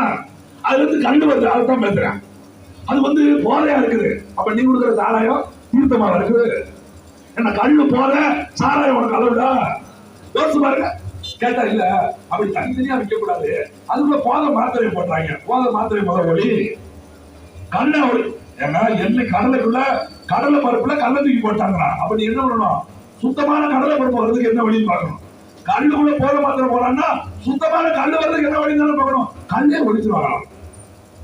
அப்ப இது பேரு இது கள்ள சாராயம். கல்லுக்கு பேரு கள்ள சாராயம். இவங்க கொடுக்கறதுக்கு பேரு நல்ல சாராயம். இவங்க எல்லாம் டாஸ்மார்க்ல ஊத்தி ஊத்தி கொடுத்துட்டு அப்புறம் சட்டமன்றத்துல பதவி தீர்மானம் நம்ம எல்லாம் உறுதிமொழி எடுத்துக்கங்க. போதையை ஒழிக்க வேண்டும், போதையை ஒழிக்க வேண்டும். முதல்ல உன்னைய ஒழிக்கணும். சாராயம் விற்கிற மூதேவி உன்னை ஒழிச்சாதான் போதையை ஒழிக்க முடியும். நீ டாஸ்மார்க்ல தொடர்ந்து ஊத்தி கொடுத்து நம்ம குடிக்க கூடாது, நம்ம குடிக்க கூடாது அப்படின்னா என்ன பார்த்த பைத்தியக்காரன் வந்துருதா? ஆட்சிக்கு வர்றதுக்கு தேர்தல் சந்திக்கிற போது நம்ம படிப்படியா டாஸ்மார்க் இப்படி இப்படி இப்படி நீங்க இப்ப அப்படியா இருக்குது. எங்கெல்லாம் கோயில் இருக்கு, எங்கெல்லாம் பள்ளிக்கூடம் இருக்குது, எங்கெல்லாம் மருத்துவமனை இருக்குதோ அங்கெல்லாம் டாஸ்மார்க் கொண்டு வந்துட்டே இருக்கான். ஒரு ஊர்ல நல்லா வந்துருச்சு வச்சுங்க, ஒரு கடையில சரக்கு வைக்க முடியல, இன்னொரு கடையை போடுங்க. அவன் 1000 ரூபாய்க்கு பிச்சை எடுத்துக்கிட்டாங்க. எங்க அரசாங்கத்துல உன் பொம்பளைக்கு 1000, வீட்டுல இருக்க பெண்களுக்கு 1000 ரூபாய் இலவசம். கேவலம் பிச்சை, அதுக்கு பேர் இலவசம் கிடையாது. ரேஷன் அரிசி இலவசம், கேவலம் பிச்சை, அதுக்கு பேர் இலவசம் கிடையாது. பேருந்துல இலவசம், கேவலம் பிச்சை, அதுக்கு பேர் இலவசம் கிடையாது. முடியும் ஓசியில வாங்கி திங்கிற அளவுக்கு மக்களை வச்சுட்டு அப்புறம் எதுக்கு நீ அதை கொடுக்கணும் இதை கொடுக்கணும் ஏன் பேசுற? கடன் தெரியுமா? இந்த 3.5 வருஷத்துல 4 லட்சம் கோடி கடன் வாங்கியிருக்கான். நம்ம பெருசா பீத்திக்கிட்டு 1000 ரூபாய் கொடுத்த கட்சி ஓட்டு போடுங்க. ஓசியில பசு விட்ட கட்சி அப்பா விட்டு காசுல கருணாநிதி அவங்க கொண்டாட்டி சம்பாதிச்ச காசுல கொடுத்தாங்க. இது பெருமை பெண்களுக்கு கூட்டுறவு கடன் தள்ளுபடி செய்த கட்சி. கூட்டுறவு கடன் தள்ளுபடி விட்டு நம்ம வீட்டுல ஒவ்வொரு தலைக்கு 3 லட்சம் ரூபாய் கடன் கட்டிட்டு போயிட்டாங்க. நீங்க நம்ம நினைக்கிறது நம்மளா கட்ட போறோம், அதான நம்மளா கட்ட போறோம். இன்னும் 5 வருஷம் செத்து போயிடும், அதான 5 வருஷம் செத்து போயிடும். வருவாண்டி நம்ம புள்ள நம்ம பேர அவன் நம்ம செருப்பு கொண்டி நம்ம புலத்தை தோண்டி செருப்பு கொண்டி அடிச்சு மூதேவி பாதுகாலத்தை ஒழுங்கா வாழ்ந்துட்டு போயிருந்தா இப்படி கேவலமான ஸ்டாலின் ஆட்சியும் வடபாடி ஆட்சியும் கருணாநிதி ஆட்சியும் ஜெயலலிதா ஆட்சியும் கொண்டு வச்சுட்டு சொல்லி நம்ம புலத்தை தோண்டி செருப்பு கொண்டு அடிப்பான். யாரு? நம்ம வாரிசு. எந்த மாநிலத்தில் பாருங்க இப்படி கூமுட்ட மந்திரி பெரிய கூமுட்ட அமைச்சர் எவனாவது இருப்பானா? எங்க போய் என்ன பேசுறா தெரியுதா? யோசிச்சு பாருங்க. ஒரு திட்டம் செயலாக்கம் பெறும்போது அந்த திட்டம் ஆய்வுக்குட்படுத்தப்பட்டதா, அது ஆய்வுக்குரியதாக சொல்லப்பட்டதா, இல்ல திட்டம் செயல்படுத்தப்பட போகிறதா அதுவே தெரியாது. துணை முதலமைச்சரா ஸ்டாலின் இருக்கிற போதுதான் மீட்டர் எடுக்கிற திட்டம் மட்டும் நான் கையெழுத்து போட்டது ஸ்டாலின். என்ன சொல்றாரு தெரியுமா? அது ஆய்வு பண்றேன்னு சொன்னாங்க, அதுக்கு தான் கையெழுத்து போட்டேன். ஏமாத்தி வாங்கிட்டு போயிட்டாங்க. அவன் ஏமாத்தி வாங்கினா, நீ எதுக்கு ஏமாந்து கையெழுத்து போட்ட? அப்ப துணை முதலமைச்சர் நம்மளால அவருக்கு ரிவார்டு கொடுக்குறாங்க, நீங்க தான் முதலமைச்சர். ஓ நாசமா! எப்படி ஒரு துறை, ஒரு அமைச்சர் துறையின் அமைச்சராக, ஒரு நாட்டின் அமைச்சராக, முதலமைச்சராக இருக்கிறவங்க அந்த துறையில என்ன சாதகம் பாதகம், மக்களுக்கு எது நல்லது கெட்டது தெரியலங்க. இன்னைக்கு மீன்வளத்துறை அமைச்சராக இருக்கிற அண்ணன் அனிதா ராதாகிருஷ்ணன் மீனவரா? கடல்ல போய் மீன் பிடிக்க தெரியுமா? மீனவனுக்கு என்னென்ன தேவை புரியுமா? மீனவனுக்கு என்னென்ன பாதிப்பு விளங்குமா? அவர் மீன்வளத்துறை அமைச்சர். அப்புறம் எப்படி இருக்கும்? எங்க அண்ணன் சுகாதாரத்துறை அமைச்சராக இருக்கக்கூடிய மா சுப்பிரமணியா அட்வொகேட் வக்கீல், அவர் டாக்டரா? காய்ச்சலுக்கு என்ன ஊசி போட தெரியுமா? கொரோனாக்கு என்ன மருந்து கொடுக்க தெரியுமா? சொன்னா பேசலாம், புரியுமா? கருத்து சொல்ல தெரியுமா? ஒரு மருத்துவ கூட ஆய்வு மீட்டிங்ல மருத்துவர் பேசும்போது இவரால் கருத்தை சரியாக சொல்ல முடியுமா? டாக்டர் படிக்காத ஒருத்தர் டாக்டர் துறைக்கு அமைச்சர். யோசிச்சு பாருங்க. என்ன ஒரு துறைக்கு சம்பந்தப்பட்ட சட்டத்துறை அமைச்சர் சட்டம் படிச்சவன போடியா? மருத்துவத்துறை சுகாதாரத்துறை அமைச்சருக்கு மருத்துவம் டாக்டர் பண்ணுவாங்க, டாக்டர் படிச்சவன போடு. மீனவர் நலத்துறை அமைச்சருக்கு ஒரு மீனவர் சமுத்திரத்து ஒருத்தர் போடு. சம்பந்தம் இல்லாத போட்டு இவன் ஓட்டு வாங்கி கொடுத்தான், அவன் ஓட்டு வாங்கி கொடுத்தான். இவன் நமக்கு காலை பிடிச்சா நம்ம கையை வைக்கி விட்டான்னு சொல்லி அமைச்சராக விட்டு அவன் என்ன பேசுறா ஏது பேசுறா ஒரு இளவும் பிடிக்க மாட்டேங்குது. யோசிச்சு பாருங்களேன், அவர் எப்படி இருக்கும்? ஒரு சமூகம் நல்ல சமூகமா மாறன்னா ஒரு துறையை தேர்ந்தெடுக்கிறான் அப்படின்னா முதல்ல ஒரு அரசாங்கம் உருவாக்கப்படுது, துறைகள் உருவாக்குறான். அந்த துறைகள் உருவாக்க வேண்டிய அவசியம் என்ன வருது? எதுக்கு கல்வித்துறை? அதுல எதுக்கு பள்ளி கல்வித்துறை, உயர்கல்வித்துறை ஏன் வருது? கல்வியை சிறப்பா கொடுக்கணும் மக்களுக்கு. அப்ப கல்வியை ரெண்டா பிரிப்போம். படிக்கிற சின்ன பிள்ளைங்க படிக்க பள்ளிக்கூடம் படிக்கிறதுலாம் ஒரு அமைச்சரை போடுவோம், காலேஜ் கல்லூரி படிக்கிறவங்க அமைச்சரை போடுவோம். எதுக்கு? ரெண்டா பிரிச்சா வேலை நல்லா பார்க்கலாம். ஒரு அமைச்சர் வச்சிருந்தா கூட வேலை பார்க்க முடியாது. அது திட்டம். அப்படி போடுறது பள்ளி கல்வித்துறை அமைச்சருக்கு படிச்ச வேலை போடணும். எதை போடணும்? படிக்காத கும்பிட்ட ஒன்று வேலை போடலாமா? போடலாம். இல்ல ஒண்ணு காப்பாங்க, படிக்காத காமராஜர் முதலமைச்சர் இல்லையா? காமராஜர் நீங்க ஒண்ணுமாடா? படிக்காத காமராஜர் நான் பள்ளிக்கூடம் போகலன்னா கூட என் பிள்ளைகள்லாம் பள்ளிக்கூடம் போகணும்னு சொல்லி இருக்கிற எல்லாத்தையும் மூடிட்டு பள்ளிக்கூடம் திறந்து வச்சா காமராஜர். நீங்க அப்படியே பண்ணீங்க, இருக்கிற பள்ளிக்கூடத்தெல்லாம் மூடிட்டு டாஸ்மாக திறந்து வச்ச பரவேசி பைய நீங்க காமராஜரை பத்தி பேசலாமா? பேசுறது முதல்ல தகுதி இருக்கா? சொல்லுங்க பாப்போம். காமராஜரை பத்தி பேசுறதுக்கு தகுதி வேணும். தனக்கும் மேல திறமை வாய்ந்தவர்களை அமைச்சராக வைத்திருந்தவர் காமராஜர். காமராஜர் பெரியவரா, கக்கன் பெரியவரான ஒரு வார காலம் பட்டிமன்றம் நடத்தலாம். காமராஜர் செய்யறதுக்கு முன்பாகவே அந்த வேலையை செய்ய துடித்தவன் கக்கனு. அதனால அவன் அமைச்சரா வச்சுனான். இப்ப அப்படியா இருக்காங்க? தனக்கு கீழே ஒரு கூமுட்டை அமைச்சரா வச்சிருக்காங்க. இவரே சிறந்த கூமுட்டை, அதிலும் ஒரு அடிமை கூமுட்டை, இப்படிதான் அமைச்சர் வச்சிருக்காங்க. ஒருத்தராவது அறிவேலையா இருக்கணும், பேசும்போது ஏதாவது சொல்லணும். எல்லாமே கூமுட்டா வந்து அமைச்சரை கூட நடத்தினா, அந்த காலத்துல அமைச்சரை கூட நடத்தி என்ன பேசினாங்க? பள்ளிக்கூடத்துல படிக்க வைக்கிறதுக்கு என்ன கொடுக்கலாம்? சாப்பாடு இலவசமா போட்டா படிக்க வருவானா? புத்தகம் இலவசமா கொடுத்தா படிக்க வருவானா? பள்ளிகளை போய் இலவசமா கொடுத்தா படிக்க வருவானா? எப்படி பண்ணா படிக்க வருவான்னு கேட்டாங்க. இப்ப கூட்டம் போட்டு போன வருஷம் 50,000 கோடிக்கு வித்துருக்கோம் டாஸ்மார்க்ல. இந்த பொங்கலுக்கு 55,000 கோடிக்கு விற்கிறதுக்கு என்ன பண்றது? இதான கூட்டம், இதான் அமைச்சரவை கூட்டம். இதுக்கு அமைச்சர்கள் ஒண்ணு சேர்ந்து பேசுறோம். வாரம் போற வாயில ஊத்தி விட வேண்டியதானே? இதுக்கு எதுக்கு அமைச்சரவை கூட்டம் போடணும்? குடிக்காத இளவன் பார்த்து ஊத்தி ஊத்திட்டு போயிட்டே இருக்க வேண்டியதானே? இதுக்கு எதுக்கு தனியா அமைச்சர்? டாஸ்மார்க்கு ஒரு அமைச்சருங்க. அந்த துறைக்கு பேர் என்ன தெரியுமா? மது விலக்குத்துறை. மது விலக்குனா என்ன தெரியுமா? மதுவை விலக்குவது, மதுவிலிருந்து காப்பாற்றுவது, மதுவை படிப்படியாக குறைப்பது. மது விலக்குத்துறைக்கு ஒரு அமைச்சர். எப்படி யோசிச்சு பாருங்க. அவர் வருஷம் 200 கடையை கூட்டிக்கிட்டே போறாரு. துறையோட பேருக்கும் அமைச்சர்கள் ஏதாவது சம்பந்தம் வச்சிருக்காங்களா? போய் துறைமுறை கேளுங்க. கனிமவளத்துறை அமைச்சராக இருக்கீங்கள, நம்ம நாட்டில் இருக்கக்கூடிய குழந்தைகளோட எண்ணிக்கை துரிந்து வந்து இந்த நாட்டுல உயர்நீதிமன்ற சட்டம் போட்டிருக்குது. நீர்நிலைகளை ஆக்கிரமிப்பது ஒருவரும் சமாளிக்க முடியும், சமரசம் செய்யக்கூடாது. குளங்களை முதல்ல கொள்ளையடிக்கிறத அனுமதிக்கவே முடியாது. ஆறுகள், குளங்கள், ஏரிகள், கண்மாய்கள் எல்லாம் குத்தகை கொடுக்கிற பேர்ல அதை ஆட்டையை போடக்கூடாது அப்படின்னு சொல்றாங்க. சொல்றது யாரு? உயர் நீதிமன்ற நீதிபதிகள். உயர் நீதிமன்ற நீதிபதி எங்க இருக்காரு? மதுரை உயர் நீதிமன்றம் கேள்விப்பட்டிருக்கீங்களா? மதுரை உயர் நீதிமன்றம். அந்த நீதிமன்றத்தில் நீதிபதி தான் உட்கார்ந்து நீதியரசர் சொல்றாரு, நீர்நிலைகளை ஆக்கிரமிக்கவே கூடாது, கிரிமினல் குற்றம் அப்படிங்கிறாரு. அந்த நீதிபதி உட்கார்ந்துருக்காரு பாருங்க, நீதிமன்றம். அதுவே ஒரு கம்மாய் ஆட்டை போட்டு தான் கேட்டிருக்காங்க. எப்படி இன்னைக்கு நமக்கு புது பேருந்து நிலையம், புது காவல் நிலையம், புதிய தாலுகா நிலையம், புதிய மாவட்ட ஆட்சியர் நிலையம், புதிய கருவூலம், அரசு நிறுவனங்கள் கட்டப்படுது. எல்லாமே நீர்நிலை, கம்மா, ஏரி, குளத்தை ஆக்கிரமித்தான் கேட்டான். சென்னையில மழை வந்த உடனே வெள்ளம் வந்துருச்சு. தெருவுக்குள் வெள்ளம் புகுந்தது, வீடுகளுக்குள் வெள்ளம் புகுந்து செருப்பை கலத்தி அடிக்கணும். அந்த பத்திரிகைக்காரன வீட்டுக்குள்ள வெள்ளம் புகுந்து, சேரிக்கு ஊருக்குள்ள வெள்ளம் அப்படிலாம் எழுதக்கூடாது. தண்ணிக்குள்ள வீடு வந்துருச்சு, கம்மாய்க்குள்ள வீடு போயிருச்சு, ஏரிக்குள்ள வீட கட்டிட்டான், ஏரிக்குள்ள கடலை அப்படி பேசணும். ஏன்னா தண்ணி வர இடத்துல போய் கட்டடத்தை கட்டி வச்சுக்கிட்டு கட்டடத்தோட 7 அடிக்கு முதல் சற்று வரைக்கும் தண்ணி வந்துருச்சு. தண்ணி போக வேண்டிய இடத்துல நீ போயிட்டுனா தண்ணி எங்க போகும்? வாய்க்குள்ள போவோம். அதுப்பா தண்ணி எங்க வருது? தானா தன் இருப்பிடத்தை தேடி வருது. அதோட இருப்பிடத்தை ஆக்கிரமிச்சதே நம்ம தவறு. இவங்க என்ன செய்யறாங்க? அடுத்ததான் தண்ணி இங்க வராம பாத்துக்கிறோம். தண்ணி எங்க போவோம்? அடுத்த வீட்டுக்கு போவோம். இந்த தடவை வா வீடு தடுத்துட்டு பண்ண அடுத்த வீடு. கடைசி வரைக்கும் தண்ணி போக வேண்டிய இடத்துக்கு போகாதீங்க. போறதுக்கு இடம் வச்சு இந்த தடவை போவோம். கடைசி இடத்த கண்டுபிடிப்பாங்க, கடல்ல கொண்டு போய் சேர்த்துருவாங்க. அப்பாடா, எது அம்பட்டு மழை வேண்டி நீங்க தண்ணி உடையாளன் கொண்டு கொடுத்தா நேர கடல்ல கொண்டு போய் கொடுத்துட்டு கேரளாவில் தண்ணியை விடுங்க, ஆந்திராவில் தண்ணியை விடுங்க, கர்நாடகத்துல தண்ணியை விடுங்க அப்படின்னு எங்களை போட்டு கத்த வருது.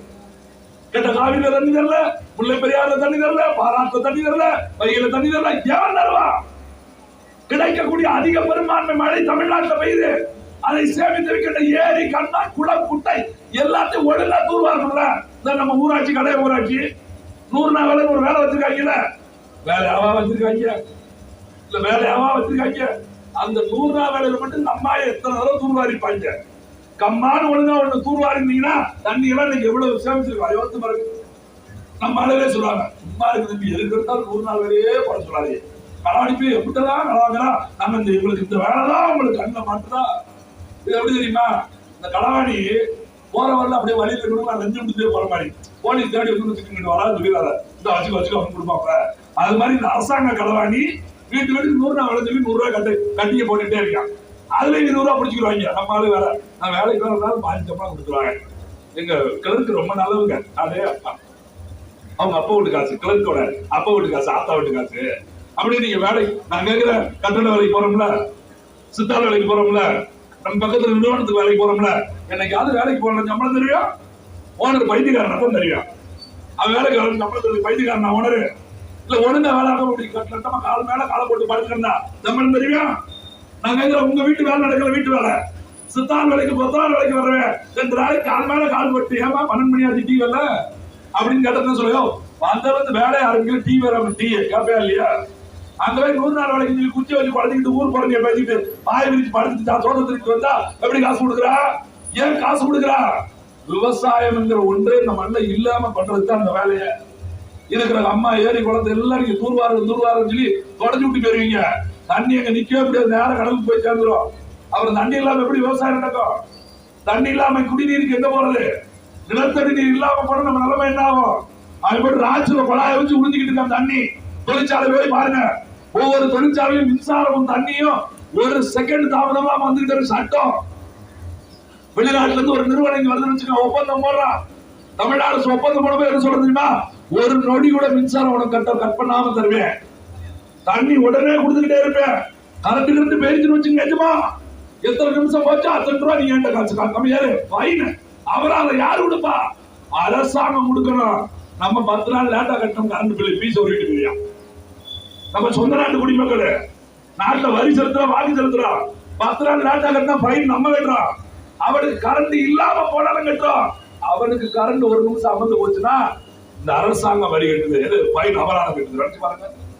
அப்ப இந்த நாடு யாருக்கானது? நாடு நாட்டு மக்களும் யாருக்கானவர்களா இருக்காங்க? நாட்டில் இருக்கக்கூடிய நிலங்களை வளங்களை எல்லாம் வெளிநாட்டு நிறுவனங்களுக்கு, கார்பரேட் முதலாளிகளுக்கு அள்ளி கொடுத்தா நாட்டு மக்களை எதிர்ப்பாங்க. இதுல சமூக நீதி வேற. அடே அப்பா, எல்லாருக்கும் எல்லாம் எங்க கொடுத்த? நல்ல கல்வி எல்லாரும் கொடுக்க முடிஞ்சதா? கல்வியில் எத்தனை வகைப்பாடு? அரசு பள்ளியில் ஒரு கல்வி கிடைக்குது, தனியார் பள்ளியில் ஒரு கல்வி கிடைக்குது. தனியார் பள்ளியிலும் கூட ஆங்கில வழி கல்வியில ஒரு கல்வி கிடைக்குது, மெட்ரிகுலேஷன் ஸ்கூல்ல ஒரு கல்வி கிடைக்குது, மெட்ரிகுலேஷன்ல ஒரு பள்ளி கல்வி கிடைக்குது, சிபிஎஸ்ல ஒரு கல்வி கிடைக்குது, சிபிஎஸ்ல ஒரு பள்ளி கிடைக்குது, நவ நிர்ணயம் ஒரு பள்ளி வச்சிருக்கா, அதுல ஒரு கல்வி கிடைக்குது. 5000 ரூபாய்க்கு ஒரு பள்ளிக்கூடம், 50,000 ரூபாய்க்கு ஒரு பள்ளிக்கூடம், 5 லட்சத்துக்கும் பள்ளிக்கூடம் வச்சிருக்கா. கல்வி எப்படி ஒன்றாகும்? கல்வி எப்படி சமமாகும்? மருத்துவம் சமமா இருக்கா? அரசு மருத்துவமனை போனா ஒரு மாத்திரை கொடுக்குறாங்க, தனியார் மருத்துவமனையில கடையத்துல போனா ஒரு மாத்திரை கொடுக்காங்க, அப்படி தென்காசியில போனா ஒரு மாத்திரை கொடுக்காங்க, மதுரையில போனா ஒரு மருத்துவத்தை கொடுக்காங்க, சென்னையில போனா ஒரு மருத்துவம் ஒண்ணு தானே. ஏன் ஹாஸ்பிட்டல் மருத்துவமனை காசுக்கு காசு ஏன் வேறுபடுது? இதெல்லாம் சமூக நீதி சமமா? குடிக்கிற நீர் ஒழுங்கா கிடைக்காங்க. என்னைக்கு பூமியில இருந்து குடிக்கிற நீர் என்னைக்கு கொடுத்துருக்கான்? ஊராட்சி கொடுக்காரா? 20 ரூபாய் பாட்டில் 20 ரூபாய் 1 லிட்டர் கேனு. வீட்டுல 35 ரூபாய்க்கு 45 ரூபாய்க்கு தண்ணி 25 லிட்டர் கேனு. யோசிச்சு பாருங்க, லிட்டர் தண்ணீரை 20 ரூபாய்க்கு விலைக்கு வாங்க வேண்டிய தேசம் எதனால இலவசமா கொடுக்கும்? 1000 ரூபாய் இலவசமா எங்க அம்மா கொடுக்குற நீனு, எங்க அம்மாக்கு இலவச பேருந்து கொடுக்குற நீனு, ஓசில அரிசி பருப்பு கொடுக்குற நீனு, ஒழுங்கா ஓசில தண்ணி விடுறானாய அப்படின்னு கேட்கணும்ல. நம்ம கேட்கணும்ல, கேட்க முடியாது. அதுதான் டாஸ்மாக் திறந்து வச்சிருக்கோம். கோவம் வந்தா கோட்டை அடிச்சுட்டு போயிடு, ரொம்ப அக்கறை வந்து ஆஃப் அடிச்சு அங்கேயே விழுந்துரு. இப்ப முன்னாடி நாளும் கோட்டை அடிச்சா குப்புற விழுந்தான், இப்ப ஒரு வேலை விழ மாட்டேங்கான். ஏன்னா நான் டெவலப் ஆயிட்டான். சரக்கு இந்த சாணி மூத்துற மாதிரி ஆகி போச்சு. கோட்டை வந்தா கோட்டை அடிச்சாலும் ஒண்ணும் அமைய மாட்டேங்குது. இவனே சொல்றான், ஒரு புல் அடிச்சாலும் சரியா இருக்குங்க. ஏன் அப்ப 200 ரூபாய் சம்பளம், கோட்டு சரியா இருந்துச்சு, இப்ப 500 ரூபாய் சம்பளம், மொத்த காசை ஆட்டையை போடுறதுக்கு 50 சரியா இருக்கு. இது கள்ளத்தரக்கு இல்லையா? இது நல்ல போதை தரக்கூடியது இல்லையா? சொல்லணும்ல. சட்டசபையில உட்கார்ந்து பேசுறாங்க, நம்ம பதில் கேள்வி கேட்கணும்ல. மதுவிலக்கை கொண்டு வருவேன் அப்படின்னு சொன்ன ஆட்சி 3 வருஷம் ஆகி மதுவிலக்கு கொண்டு வர முடியலையா? இதை பத்தி ஏன் யாரும் பேச மறுக்கிறோம்? எதிர்கட்சிக்கார வாய் திறக்க மறுக்கிறான். எந்த கட்சி ஆட்சிக்கு வந்தாலும் சாராயத்துக்கு இப்பதான் முதலிடத்தை வாங்கினானே, அதை பத்தி யாரும் கேட்கறது இல்ல. எங்க 15 வயசுல ஒரு தலைமுறைங்க, நாங்க பாடுபட்டு சாராய கடை மூணு போராட்டம் நடத்துறோம். எங்கிட்டே வந்து காவல்துறை கேட்குது, தம்பி டாஸ்மாக் இருந்து முடிப்பீங்க, வீட்டுக்கு விற்கிறாங்க தம்பி, போய் புடி, அதுதான் உன வேலையை போட்டுருக்கு, அதையும் போய் நானா பிடிச்சிட முடியும்? கடையை முடிஞ்சு போராட்டம் நடத்துற ஏன்டே வந்து வீட்டு விற்கிறவங்க போய் வெட்டி வாங்கி சாவாங்க. உடனே அவன்கிட்ட தூண்டி வருது, இந்த பாருங்க மதிவானம் தான் போன் முடிச்சு வருவாரு, நீங்க கஞ்சா வைக்கிறீங்களா கம்ப்ளைண்ட் வருது, யார் சொன்னா மதிவானம் சொன்னா, இவன் அவனுக்கு போட்டு கொடுக்குறது, அவன் நேரம் அறுவடை தூக்கி வீட்டுக்கு வருது. இந்த காட்டி கொடுக்கறது கூட்டி கொடுக்கும் கவர்மெண்ட் வேற. நான் ஒரு போட்டு ஏன் விளையாட்டு சொல்லல, கேரளாவில் நாட்டில் உள்ள சட்டம் தான். கேரளா அந்த குப்பையை கொண்டு நீங்க கொட்டி போயிருக்காங்க. கேரளாவில் குப்பையை பொது இடத்துல கொட்டவே கூடாது. நம்ம நாட்டில் அப்படி சட்டமே கிடையாது. நம்ம எச்சி அப்படியா துப்போம், அப்படியே அப்படி மேலாக துப்போம், அது பறந்து போய் விளட்ட முடியுமா? நீங்க எச்சி வெளியே வந்து ஜெயில தூக்கி போட்டுருவாங்க. குப்பையை நீங்க கீழே கொட்டினீங்கன்னா 5000 இருந்து 25,000 வரைக்கும் ஃபைன் அபராதம் கேரளால. வீட்டிலே பிரிச்சிடணும், பிளாஸ்டிக் கழிவு தனி, உணவு கழிவு தனி பிரிச்சிடணும். வீட்டுல வந்து கவுன்சிலர் தான் திட்டம் போட்டு வாங்குவான், அவன் சட்டம். அதை கழிவை சுத்திகரிப்பதற்கு ஊருக்கு வெளியில ஃபேக்டரி வச்சிருக்கான், சட்டம். அங்க குப்பையை பிரிப்பதற்கே சட்டம் வச்சிருக்கான். இங்க என்ன இருக்குது யோசிச்சு பாருங்க, என்ன இருக்குது? அந்த குப்பையை போட்டு போட்டா நீங்க காட்டி கொடுத்தீங்கன்னு வச்சுக்கோங்க, 20% உங்களுக்கு வந்து உங்களுக்கு மதிப்பு, இது உங்களுக்கு பரிசளிப்பு. குப்பையை போட்டு சொல்லி கொடுத்தா இங்க என்ன அவன் சொல்லி கொடுத்தா 60,000 வீட்டுக்கு இவன் தான் காட்டி கொடுத்தான் அப்படின்பா. அவன் அரசாங்கம் அவனுக்கு நன்மை செய்து நம்ம மேல அபராதம் விதிக்குது இந்த அரசாங்கம். யோசிச்சு பாருங்க சார். அங்க பஸ் ஸ்டாண்ட் பக்கத்துல சரக்கு வச்சுட்டு இருக்காங்க சார், இவன் போன ஓடுறியா வந்துட்டு இருக்கா பஸ் ஸ்டாண்டு தான், நீ பஸ் ஸ்டாண்ட்ல இருக்குன்னு இது கேட்கல நான் வாண்டு சொல்லணும். இவன்கிட்ட சொல்லி அவன்கிட்ட சொல்லி இந்த ஏதோ படத்துல இதுக்கு பஞ்சு மூட்டை புடவே இருந்திருக்காங்க, அப்படிதான் அர்த்தமாயிருது. இப்ப பாருங்க, மருத்துவர்களை நீ கொண்டு வர நான் திருப்பி இருப்பேன், நீ கொண்டு வர நான் திருப்பி இருப்பேன். நான் சொல்றேன்ல, நீ ஸ்டாலின் நம்பி கொண்டு வந்தனால இங்க சீமானவன் தம்பிகள் இருக்காங்க அப்படிங்கிற எண்ணத்துல கொண்டு வரணும். ஸ்டாலின் தானே முதலமைச்சர் இருக்காரு தானே, நம்ம கொண்டு வரலாம் அப்படின்னு நினைச்சிட கூடாது. கூடவே சீமா இருக்காரு, அவன் தம்பி இருக்கா. நாங்க வெற்றி பெற்றாலும் பெறாவிட்டாலும் இந்த மண்ணுக்கு மக்களுக்குமான அரசியலை தொடர்ச்சியா பண்ணிக்கிட்டே இருப்போம். பூமி அரசியல் எவன் பேசுறான் கவலை இல்லை, ஓட்டு அரசியல் மட்டும் மனதுக்கு இங்க வரல. நான் சொல்லல, படிச்சுட்டு அவ்வளவு லட்சம் பேர் வேலை இல்லாம இருக்காங்க, வேலை இல்லைங்க. நாளைக்கு என் பிள்ளை படிச்சுதான் என்ன கிழிச்சிட போகுது, ஒரு மண்ணாங்கட்டி கிடையாது. போய் பள்ளிக்கூடத்துல பாருங்க, 60 பிள்ளைகளை வச்சுக்கிட்டு முதல் மதிப்பெண் எடுத்து முதல் மதிப்பெண் ஃபர்ஸ்ட் ரேங்க் ஊரே 60 பேர் ஒருத்தர் தானே முதல் மதிப்பெண் எடுக்க முடியும். அப்படி பாருங்க, நெரிச்சு என்ன ஆகும், தற்கொலை வேண்டி சாவத்தான் செய்யணும். முதல் மதிப்பெண் எடுத்தாதான் வேலை. அப்படிதான் மதிப்பெண்ணை மட்டும் வைத்துக் கொண்டு எப்படி ஒரு மனிதனை மதிப்பிடுறது? எவனுமே கேட்க மாட்டேங்கானே. எவன் என்ன சொல்லி தர, அங்க படிச்சதை வச்சு என்ன சொல்லி தர? சரி, அப்படி நல்லா சொல்லி கொடுத்துருந்தா இந்த மண்ணில் இருக்கிற வளங்களை திருடக்கூடாதுன்னு படிச்ச எல்லாரும் தெரிஞ்சுக்கணும்ல. எவனாவது கண்டுக்கிறானா? எவனாவது கண்டுக்கிறானா? நம்ம படிச்சோம் வேலைக்கு போயிட்டோம் பேசான ஒதுங்க. சில பேர் எங்க அப்பா அம்மா வேற சூசான்றா தேவையில்லாம அரசியல் எல்லாம் பேசிக்கிட்டு இருக்காத. அடுத்த பொண்டாட்டியை பத்தி பேசுங்க, அரசியல் எல்லாம் பேசிட வேண்டாம். ஊரை சீரியல்ல பார்த்துட்டு உட்காந்து பேசுங்க, பக்கத்து வீட்டுக்கார எப்படி நாசமா போனான்னு பேசுங்க, அரசியல் மட்டும் பேசிடக்கூடாது. அரசியல் இல்லாம இங்க எதுவுமே கிடையாது. ஓசி அரசியலா 100 ரூபாய் காணாம 500 ரூபாய் பழைய 500 செல்லாம போச்சு அரசியல் தான். இன்னைக்கு இலவசம் ஒண்ணு வழங்குற அரசியல் தான், நாளைக்கே சட்டம் மாறலாம் அரசியல் தான். அரசியல் அதிகாரம் தான் இங்க எல்லாமே முடிவு செய்யுது. நீங்க போடுற ஓட்டு தான் அரசியல். ஒத்த ஓட்டு தானே நம்பி அப்படின்னு நினைக்காதுங்க. ஒரு ஓட்டுல கூட வெற்றி தொழிலை நிர்ணயிக்க முடியும். இது ஜனநாயக நாடு. 2 லட்சம் வாக்கு வாங்கலாம், 2 லட்சத்துக்கு ஒரு வாக்கு கூட ஒருத்தர் வாங்கினா அவன் தான் எம்எல்ஏ. இந்த மாதிரி ஈரோடு கிழக்கு ஒருத்தர் ஜெயிச்சாரு, செத்து போயிட்டாரு. யாரு? இளங்கோன்னு சொல்லல, அவர் மகனை சொன்னேன். 1.5 வருஷம் முன்னாடி அவர் செத்தாரு. 45 வயசுல அவர் செத்தாரு. 75 வயசுல பேசாம தான் இருக்கணும். அடுத்த பாத்தீங்கன்னா திருப்பி அப்ப நின்று இப்ப அவனு செத்து போயிட்டான். இப்ப இன்னொரு தேர்தல் நாட்டுக்கு எவ்வளவு செலவு பாருங்க. அப்போ ஒரு தேர்தல் தோல்வி விட்டதே நாட்டை எவ்வளவு பாதிக்க பாருங்க. அப்ப ஒவ்வொரு வாக்கும் முக்கியம்.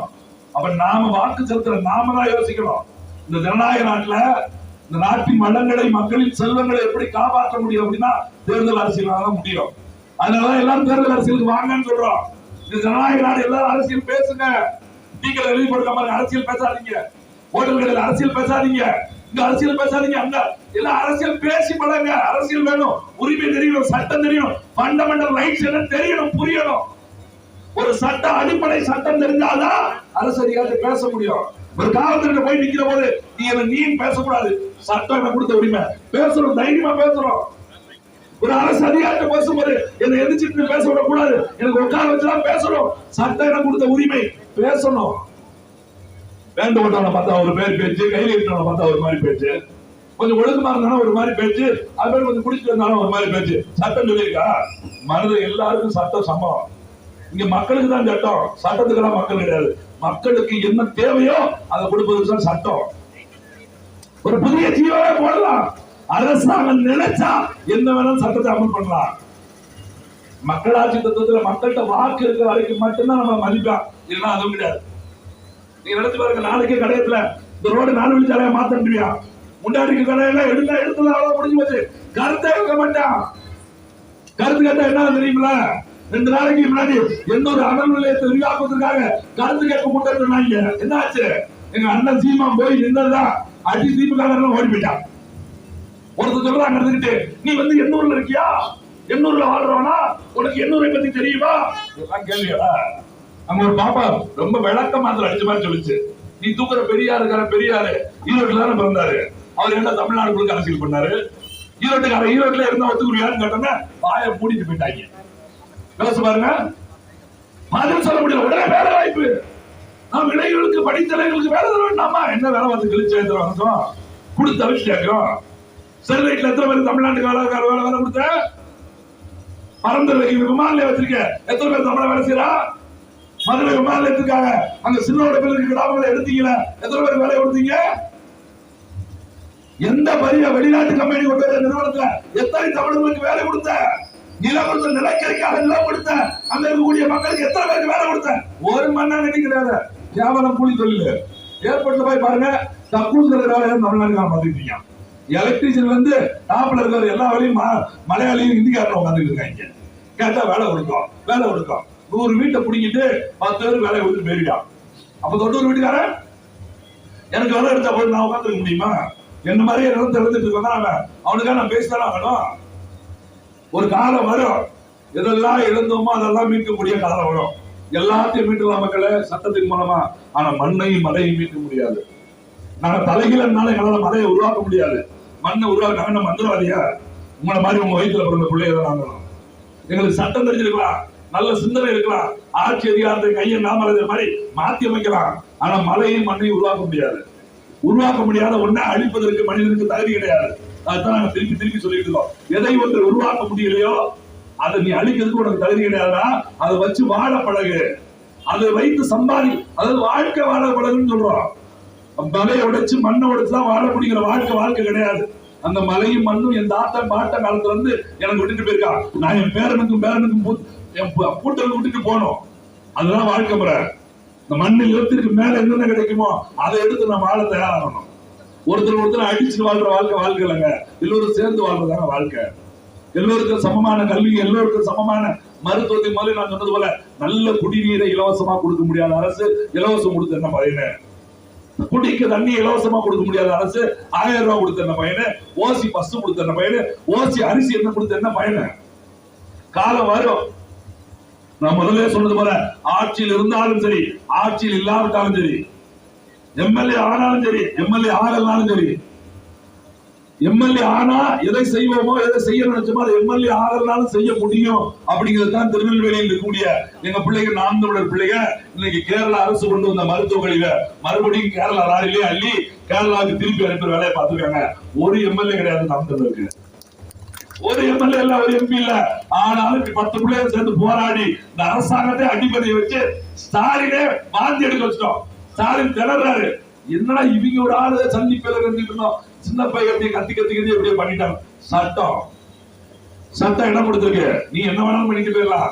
சட்டத்துக்கு முன்னாடி எல்லோரும் சமம், ஆட்சியாளரும் சமம், குடிமகனும் சமம் தான்.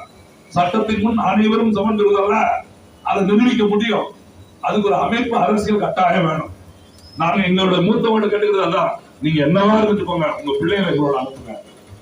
எப்படி நாட்டின் விடுதலைக்காக பகத்சிங் கூப்பிட வருவது வீட்டுக்கு ஒரு குழந்தையை அனுப்புன்னு சொன்னாங்களோ அது மாதிரி இந்த அரசியலுக்கு அனுப்புங்க. கட்டாயம் உங்க பிள்ளைய நாங்க ரோட்ல இருந்து கத்துற மாதிரி எங்க பிள்ளைகளை கத்த விட்டுறாதீங்க. நல்ல குடிநீர், நல்ல காற்று. இன்னைக்கு போய் வட மாநிலங்களில் பாருங்க, காற்று காற்றாவா இருக்குது. இன்னொரு அணுகுமுறை ஏன் வேண்டாம்னு சொல்றோம்? அரசாங்கம் சொன்ன விதிப்படி கூற்றுப்படி வருஷத்துல இத்தனை நாள் காற்று இப்படி இருக்கும் அப்படின்னு சொன்னால, அதை விட கேவலமா காத்து இருக்குது அந்த இடத்துல. மனுஷன் சுவாசிக்க கூட முடியாத அளவுக்கு அந்த காற்று மாசுபட்டு போய் கிடக்குது. அந்த ஆலைகளிலிருந்து தொழிற்சாலைக்கு வர கழிவுகள் எல்லாம் ஆத்துல போய் கலக்குது. சுவாசிக்கிற காத்து நஞ்சாய் போச்சுன்னா எப்படிங்க நம்ம வாழ முடியும்? பிறக்கிற குழந்தைக்கு கேன்சர் வருதுங்க, எங்க இருந்து வரும்? வெறும் தாய்ப்பாலை மட்டும் குடிக்கிற குழந்தைக்கு எப்படிங்க கேன்சர் வரும்? தாய்ப்பால்ல கேன்சர் இருக்குன்னா நாடு நல்லா இருக்குமா? யோசிச்சு பாருங்க. கலப்பிடம் இல்லாத உணவு தாய்ப்பாருங்க, அது நஞ்சாய் போச்சுக்கிறான் மருத்துவ அறிக்கையில. அப்ப நாடு எப்படி வரும் பாருங்க, யோசிச்சு பாருங்க. அப்ப நம்ம சிந்திக்க வேண்டிய நேரத்தில் இருக்கிறோம். இந்த தென்காசி மாவட்ட ஆட்சித்தலைவருக்கு நாங்கள் ஒரு வேண்டுகோள் விடுக்கிறோம். எப்படி திருநெல்வேலி மாவட்ட ஆட்சித்தலைவர் கார்த்திகேயன் அவர்கள் சொன்னது போல, ஒரு சட்டம் இயற்றது போல, அவரோட மாவட்ட எல்லைக்குள்ள 10 டயருக்கு மேல இருக்கக்கூடிய டயர் கொண்ட கனரக வாகனங்கள்ல இங்க இருக்கக்கூடிய குவாரிகள் வந்து இந்த வண்டி பயன்படுத்த கூடாது, அப்படி மீறி பயன்படுத்தினா அந்த குவாரிக்கு கொடுத்த லைசன்ஸ் ரத்து பண்ணுவோம் அப்படின்னு சொன்னாங்களோ, அதே மாதிரி தென்காசி மாவட்ட ஆட்சித்தலைவரும் அந்த விதியை உடனே அமல்படுத்தணும். இங்க இருக்கக்கூடிய தமிழ்நாடு மாவட்டங்கள்ல கேரளாவோட கழிவுகளை கொட்டுவதற்கு இந்த மாவட்ட ஆட்சித்தலைவர்கள் தடை செய்யணும் அப்படிங்கிற வேண்டுகோளாகவும் கோரிக்கையாகவும் இந்த இடத்தில் நிறைவேற்றி வாய்ப்புக்கும் வாய்மொழி கேட்டமைக்கு நன்றி கூறி விட. நன்றி, வணக்கம். நாம் தமிழர்.